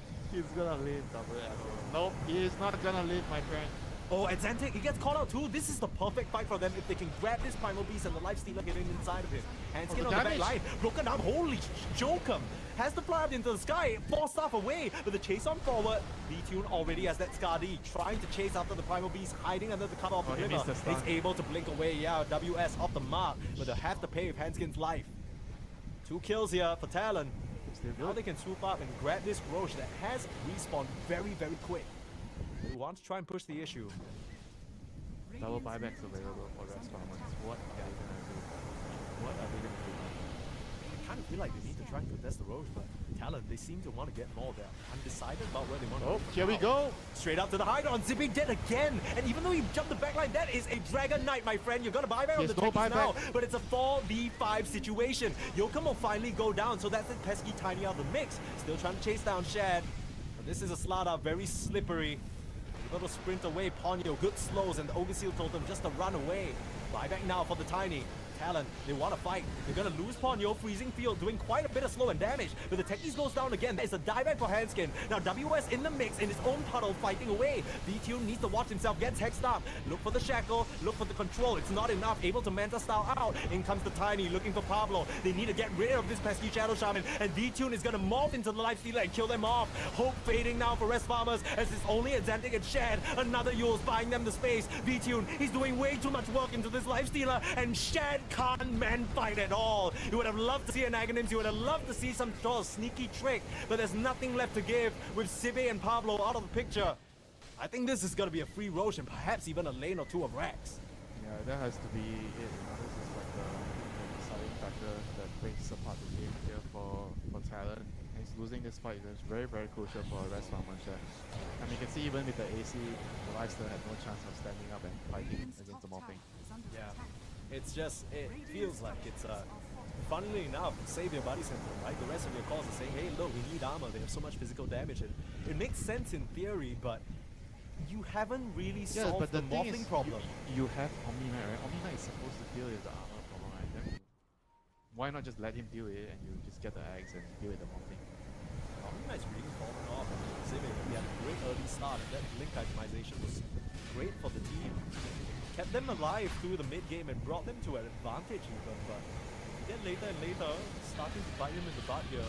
Gone for a bit of a greedy build, but hasn't really been able to connect on any of the supports. Now Oh, V2 they got a kill. engages. It's a die back on Jokem. Okay, 85 seconds, so they delay the push at least by a little bit. I mean, Jeez, look for at the the slaughter. damage. Omni Knight did 1,500 damage. Just with this type of items. Look at him. He's not even rich, dude. He killed him. Yeah, I need to stop talking. I just talked about the Omni Knight falling off, then he gets a kill from his vibes. Just wait for his, commentator, just I wait. guess. Just wait for his Kanda. Kanda's return again. The Kanda prophet has spoken. Yeah, but the Morphling also has a Kanda, so it's pretty even overall right now, right? Ah, come on, don't break my bubble. I mean, Okay, this sorry. Omni Knight Kanda. Every single game for this series so far, we've had one player really emerge as the big carry, and this time around it's VTune. He's done with all the stand-in slander. He's 13-1-4 in this Morphling. I mean, And he's- it's only fair if you take turns, right? One game you're Yeah, off lane, one game you're mid lane, and one game. That's how you divide the workload. Split up the responsibilities. Let everyone have their chance. What if one of your cores don't want to respond to it? No, sir, Captain. I do not want to be drafted the polarizing hero. What? You just What would you first do? pick- I mean, you just first pick him and then you tell him, okay, you know, if your lane sucks, it's your fault. Figure something out, brother. You know, I assume that's what you have to do, right? You don't really have a choice if the guy doesn't want to step up. But Talon, they have no issues with that. And You're so that's- kind, Mike. You're Is so that kind. why? Are you just immediately kicking him? Is that your strat? Winter Dota absolutely ruthless here, but even with this Aegis, it seems like Rest Farmers are comfortable up here in this top side. They're trying to put on some pressure and maybe force a suboptimal response from Talon. Radiant are They're Smoked gonna up try though. to find a pick on Jokem here. Radiant's Yeah, Yokum is behind the tower. He didn't Oh. go to show himself. Still don't see him. It's hard Yeah. to believe he's behind the trees with how VTune big is he here. Yeah, WS, huge cross on the backline. Zibe manages to pop the Zibe? BKB, and it's quite a lot of damage onto the Slada. The freezing field in the middle of it all. They'll pop the Guardian Angel. Zibe is able to walk away. Now Shad, he just needs to connect on the target. If he's able to kill off WS, that's huge. He couldn't pop the G's, and now things are starting to fall apart for Talon here. But the Morphling, where is he in the fight? He's nowhere to be found. Where is this Morphling? He gets the kill on Pablo. Okay, you've chased far away. Your cores are dying now. VTune, there's so much work for him to do. He has to try and kill off the remaining stragglers of Rest Farmer. Starts off with Handskin, good touch. Onslaught gets stopped like the Bash now. Juan trying to come in and help. Huge avalanche. Still strength mopping up and they kill off Zibe. Great touch and Xantic just has the onslaught away. Shad's still in the middle of it all. Still Jokem punching is away. still not dead. Yeah, Yokum is still somehow alive. I have no idea.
Nexus, Talon, they were ahead right from the laning phase. It looked good for them, but Yeah.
stay mad, chip on my shoulder cause they treat me like an outcast.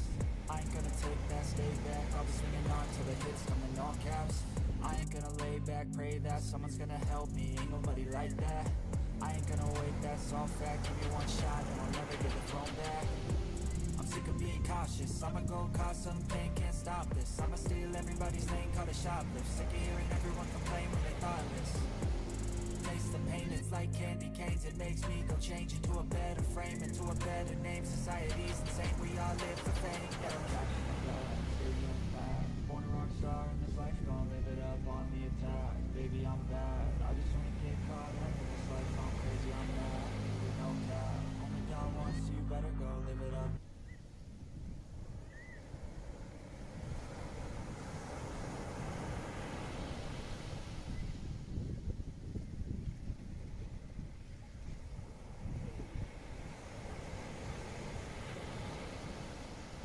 Of these players, and of course there's no one better to ask. So I think Chuan is joining us. I believe he's just right over the phone right now. And do we have Chuan coming in? Is that who I hear? I think production is probably getting him set up right now. But yeah, I can kind of hear a little mumbling on our side. I'm sure it's you know, Europe is a bit of a faraway place from where we are at. So Winter, need to dial it up a little bit, wait for the pager to ring and all that stuff. You okay, Winter? You just try waiting to. for you just... Yeah, I'm just waiting for you to tunnel me, you know, the Garena days when I'm lagging. Yeah. Just gotta wait for the loading, you know, everybody to get tuned in, the dial-up connection, if that's how far back we're going, I don't know. But yeah, I mean, maybe before we wait for Tron to come in, just a recap of that game in case you missed it. Rest Farmers going up against Talon in the first round. Of course, both teams with a lot to prove, qualifying through the close qualifiers for each of their regions. And you know, I think we had quite a lot of expectation for Talon, but that first game, the way that Rest Farmers handled them, it looked so convincing. So for them to come back like that was very impressive. Yeah, I mean, for sure, you know, being able to fix problems on the fly, I think that's a very important characteristic for a team if you want to go far and you want to improve. You need to be able to be flexible enough to solve problems on the fly, and they definitely showcase that, you know, having a stand-in last minute, not easy. And being able to figure out what's wrong in between series, it's a pretty big thing to be able to do. Yeah, absolutely. And we'll have the person on the team to tell us all about it. Of course, we have none other than Chuan, like I mentioned. I think he's here now. I think we can pop him over, and we might be able to see him. There you are. Hello, Chuan. Can you see us? Can you hear us? Yes, hello guys. Yeah, I can see you. Okay, excellent. So, I mean, first and foremost, of course, big congratulations on winning your first series. I do have to ask though, because I understand you guys are now playing from somewhere in Europe. The past few days must have been hectic, right? Traveling, having to figure out, you know, getting a stand-in for Akashi. Can you tell us a bit about how your past few days has been? Yeah, the past few days has been like very packed, like very hectic, because we are just playing tournament like back to back, and then after the Wallachia regional ends, and then we have to instantly fly on the next day. And after the long flight, and then we have to play like after we landing somewhere in Europe, and then we have to play like 8 hours later, right away after we wake up. We don't even have time to warm up in Europe. That's how busy we are. Kind of. That must be a little bit uncomfortable, but I mean, your first match of the entire tournament up against some of your former teammates and good friends of yours, Hanskin and Pablo. Any particular? I know you guys are on good terms, you know, but was there any sort of secret strat, or you knew what they were going to do, or any sort of that old teammate insight that came into play there? If you're not playing tops, I think they show up for what they are getting.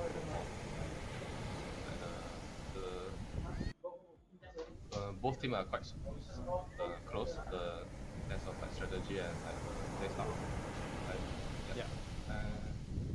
They're showing up for sure. But I don't know of their secret strategy because I haven't been playing in Europe.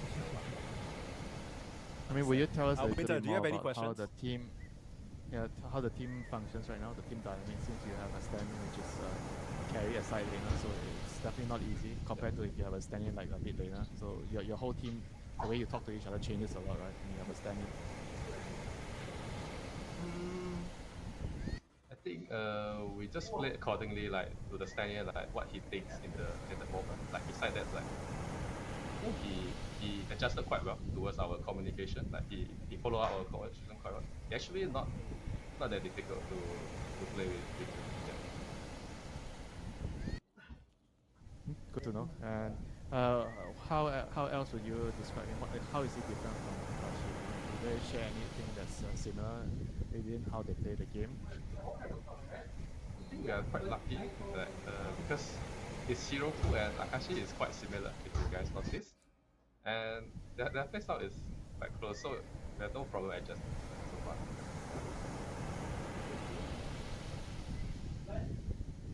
Okay, yeah, I mean, that's good to know. And I mean, started out that series, of course. That first game, it was really rough, right? It felt like Pablo Disruptor had his hands all over you guys. What was it like resetting after that and coming back for the reverse sweep? I think everyone is still kind of sleepy as usual. Like, as we just like woke up 1 hour before the match, like almost. And they outplayed us really hard. Like in game 1, like Disruptor, like catching on every lane, like destroying our lane. And after that, we just like, okay, let's hit the reset button and think properly what we're gonna do next, what pressure we're gonna put on them. That's how we reset. Cool. And I think last question for you guys before we let you go here, unless Winter has something else, is, you know, clearly between this and the ESL 1 Birmingham coming up, those are going to be the first few international showings for the roster, right? What exactly are your expectations coming into these events?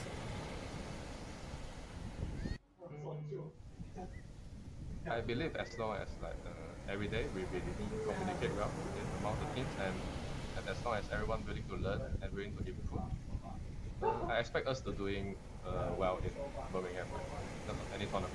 Yeah. As long as we can perform 100%. Okay. Winter, anything else from you? Just want to congratulate my fellow SCA player for doing well, and hope that you guys Thank will you. keep the SCA flag high, in the tournament. Hell yeah, that's what we're here to see. Yeah, but thank you again, Chuan, for joining us with your precious time. We're sure you want to prepare for the rest of the tournament and get just kind of some rest in as much as you can. So let you celebrate with your team. Thank you so much for joining us. Thank you so much. See you guys. Yeah, and that concludes our interview. We'll let Chuan go off now, and I'm sure, you know, he was mentioning he barely even had time to play any sort of warm-up pubs. So this man, you know, he's running on dry here. But yeah, I think we're almost there towards our next match already. In fact, I'm getting a couple of words that, you know, we should hop in immediately. So we'll send it to a short break. We'll get everything ready for you, and we'll be back for Entity versus 9 Pandas very shortly. Don't go anywhere.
the Swiss stage here, Elite League main event. My name is Bumsneeze and I'm joined by Winter bringing you the action. We have Entity up against 9 Pandas, Western Europe versus Eastern Europe.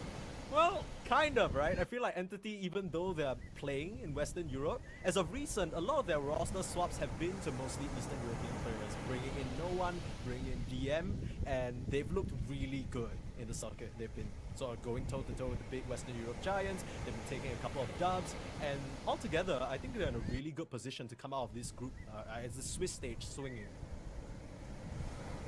Yeah, I mean they definitely feel more like a EU team right now. You know, I'm sure they are speaking in their own language, and it's just easier to play as a team. You know, when everyone's comfortable, and it seems like they have found the right mix of players, the right synergy.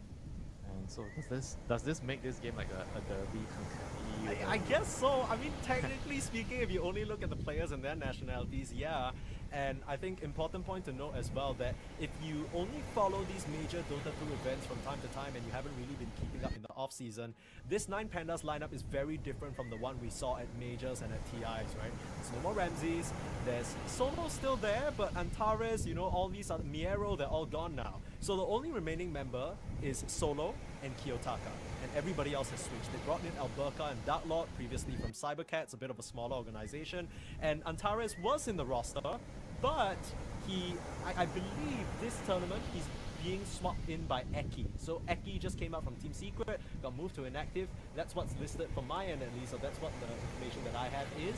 We'll see who exactly shows up in the fray. But either way, 9 Pandas, very clearly a different lineup, but it hasn't really stopped them from showing up in Eastern Europe. No pressure, you know, when you have like last minute roster changes, so there's no pressure. It takes away a lot of it.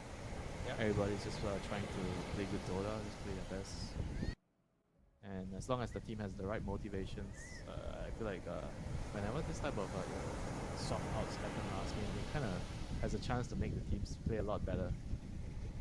Yeah, I mean, Elite League is a great event because we're having one of these situations where we're seeing a lot more representation across the regions. Of course, we'll talk a bit more about the other team, 9 Pandas, for a bit, but Entity, in case you missed it, it's none other than Watson, No One, who was previously on SMG, DM, who was previously on OG, and of course, none other than 2 stable supports that have been there for what feels like forever now, Katomi, as well as I mean, Fishman. they recruited all the EU players from around the world. From different, they bring them all back to Eastern Europe, Western Europe. There, it's like, okay, your outfield, your worldwide excursion has ended. Please rejoin our region. And that's what we have here. Of course, we are into the draft already. The game started early on because we like to keep things rolling here. We like to keep the Dota action moving. So let's just go through them real quick. The Lesh gets picked up by Entity, which is such a huge contested pick, as well as the Disruptor. And they traded out for 9 Pandas for a Tiny, Venge, and Lina. So I'm not really sure how you feel about it, Winter, but I'm already thinking that Entity have a bit of an upper hand. Entities turn to Yeah, I mean, the Lash is like something that you don't easily give up without understanding how to deal with the hero. I think repositioning is the way to do against this hero, Tiny and Venge, so you can kind of just swap the Lash out of position. And the Send it enemy fly. team, the enemy team is not really trying to drop a sleep, because right now, I mean, they still have 2 picks. So, I mean, ideally with Lash, you want a hero that can actually keep him alive in the team fights, either with giving him mana or giving him like Lifestealer or Terrorblade, Sunder, Infest to keep him alive. Yeah, I think outside of the hero picks, I do want to talk a bit about 9 Pandas because they narrowly made it here. It was quite convincing, but they 3-1'd Yellow Submarine to qualify for Elite League, which is great and all, but similarly to Rest Farmers that we saw in our previous series, they aren't really lined up for any major international tournaments, and we already talked about how important it is. And that's why, you know, this Swiss stage coming out from Fissure and ESB on the Elite League, it's great because we get to feature so many more regional teams that rarely see international play and see what they can bring to the big leagues here. Now, 9 Pandas, they're no strangers to the spotlight. A lot of them have already played at this level and at this stage previously. So it's just about whether they can regroup with these newer members and bring that strategy forward. Of course, Solo, a very veteran captain. But at this point, I think you can consider Fishman at that level as well, right? Fishman is not on the same level as like Okay, in terms that's of true. years, right? In That's terms of true. Just the But- years alone, Solo. But is if you're insane. talking about like the level of play, yeah, sure. up there. You know, they are the best support players you can ask for out there. And right now, you see like this type of lineup that so likes to build his draft around, having a lot of synergy within each other. Your heroes, so you have the aura from Beast, you have the aura from Bench. So his drafts are always usually very team based, very focused on the 5 heroes working well together. And it's already very obvious that they're going to have a very fast-paced line, right? With this Lina, Beastmaster, Bench. It seems that way, and I think, for me at least, with this Lina pickup and the bench, it almost says to me that they're looking at this Lina play in the position 1, because that's kind of a very nice combo that we have for Lina. She's a bit of a glass cannon, regardless of how well she builds, right? So Probably don't want to deal with the center as a post.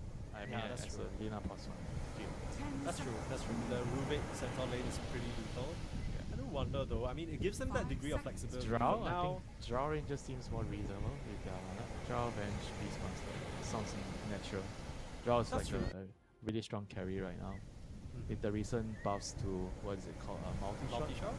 Yeah, the cooldown is insane, you know, the 3 seconds cooldown on the level 4. Yeah. It's just, I mean, all these small changes, they're enough to sort of propel heroes. Maybe you ask maybe 1 or 2 letter patches ago whether Drow is picked, you just kind of laugh at the team and you're like, okay, well, congrats on your free loss. But this time around, It's kind of decent against Leshrac with the yeah. 9 hypothermia. Pandas turn to ban. Are you scared at all about the glimpse and like, you know, maybe The just centaur? Entity getting ahead?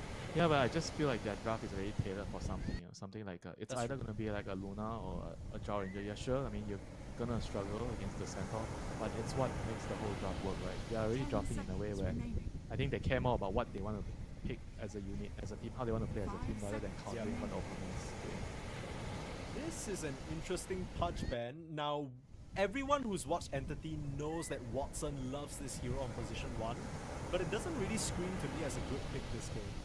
Could just get worked down because there's so much. He likes to do it against like illusion carries, like punch against the Terrorblade. Yeah, and then like like- PL, Naga. Doesn't really seem to me like a good punch game, but maybe they know something we don't. Yeah, I mean, and Naga doesn't feel Turn to ban. a good hero to go into Lash as well. I do want to sort of. I mean, Naga's good on their team, I guess. Yeah. Naga Disruptor, some Perhaps. classic Eastern European combo. That's true. That's true. Disgusting stuff. Perfect team fight. You steal some additional Yeah, LSAs, I mean, you Avalanche. have a save, for your Lashrak in a way. 5 You have seconds set up for the remaining. Static Storm, I think, and it's good in the lane against Beast. I mean, obviously the Beast has the option to go for the jump to Slump to be the illusion hero. Sure. Ends up being a slut ban. So, Entity, they still have quite a few options here, like you already highlighted. Just depends on what they want to pick up for themselves. One final Naga- ban to consider though. Naga definitely feels really good. Yeah. What do you ban out though to try to pick the Nagas? I get, yeah, okay, that makes sense. The Sven, right? Seems like a Yeah, Naga like pick. Stealer. Pandas turn to pink. Okay, that's a bit of a different direction. Meepo comes out in the last pick I for feel like Watson. they have a lot of like polarizing heroes. Like Meepo and Lash kind of have you want the whole team to divert resources to those heroes, you know, and I don't like Yeah. having more than one in one 10 team. seconds Like this type remaining. of polarizing heroes. I get what you mean. It feels like Centaur is gonna have to make so much happen. Yeah, around he's the gonna back. do overtime. Yeah, someone needs to make sure his employment contract is set nicely so he gets that juicy overtime pay. I mean, DM is not. I think DM as a player in the off lane, for the longest time, he's really taken up some of more of these captaincy positions. Hell, he even coached 9 Panda for a short period of time after leaving OG, right? So maybe, you know, some. Okay. Okay, this is interesting because we have seen Entity play this. No one has played this Earth Spirit mid, so it's pretty surprising to see it's Kiyotaka But yeah, who might be came pulling it out. across this hero a couple of days ago. He felt strong with the buffs. Yeah. 30 damage buff on rolling. Sorry, what's Boulder. Boulder, rolling Yeah. boulder. Yeah, is that the only buff? What else did he go? That's the only buff. That's the only buff. okay. Yeah, and the funniest thing is, perhaps one of the most prolific Earth Spirit players ever, Crit, he was tweeting about it, he's like, haha, 30 damage to 60, very cool, Valve. So there's this sentiment that it's not really enough, but now we're seeing out in the mid lane, turns out it is enough for some of these How players. can you say it's not enough when the disruptor buff? Yeah, that's what I'm saying. That's what I'm saying. We'll have to see. Kiyotaka starting us off in style here with this Earth Spirit mid pickup to go up against no one. It's an excellent response into the Watson Meepo, right? Just being able to magnetize everybody. A great Spirit Vessel builder as well. And you talked about 9 Pandas wanting to keep up the tempo. They're going to move fast, alright, with this Lina. Lina Beastmaster and Earth Spirit Core. Yikes.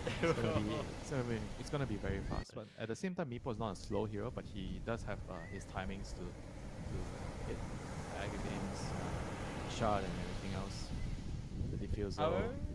I mean, I feel like it's not gonna be that straightforward. I think it's easier for 9 Pandas heroes to kind of come together, even though they're playing against like Disruptor and Lash.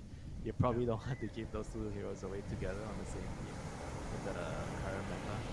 But we'll see, you know. I feel like Entity's heroes all function with their own timing. I think the first 4 heroes are fine, but the Meepo pick kind of made it weird for their draft to function. And I feel like 9 Pandas draft is pretty straightforward. Yeah. They're gonna play around the Beastmaster aura with the Lina, with the bench, they put together, they have a toss to throw the Lash out of position and kill him. And that's it, you know, it's a very simple plan. I do want to highlight 9 Pandas.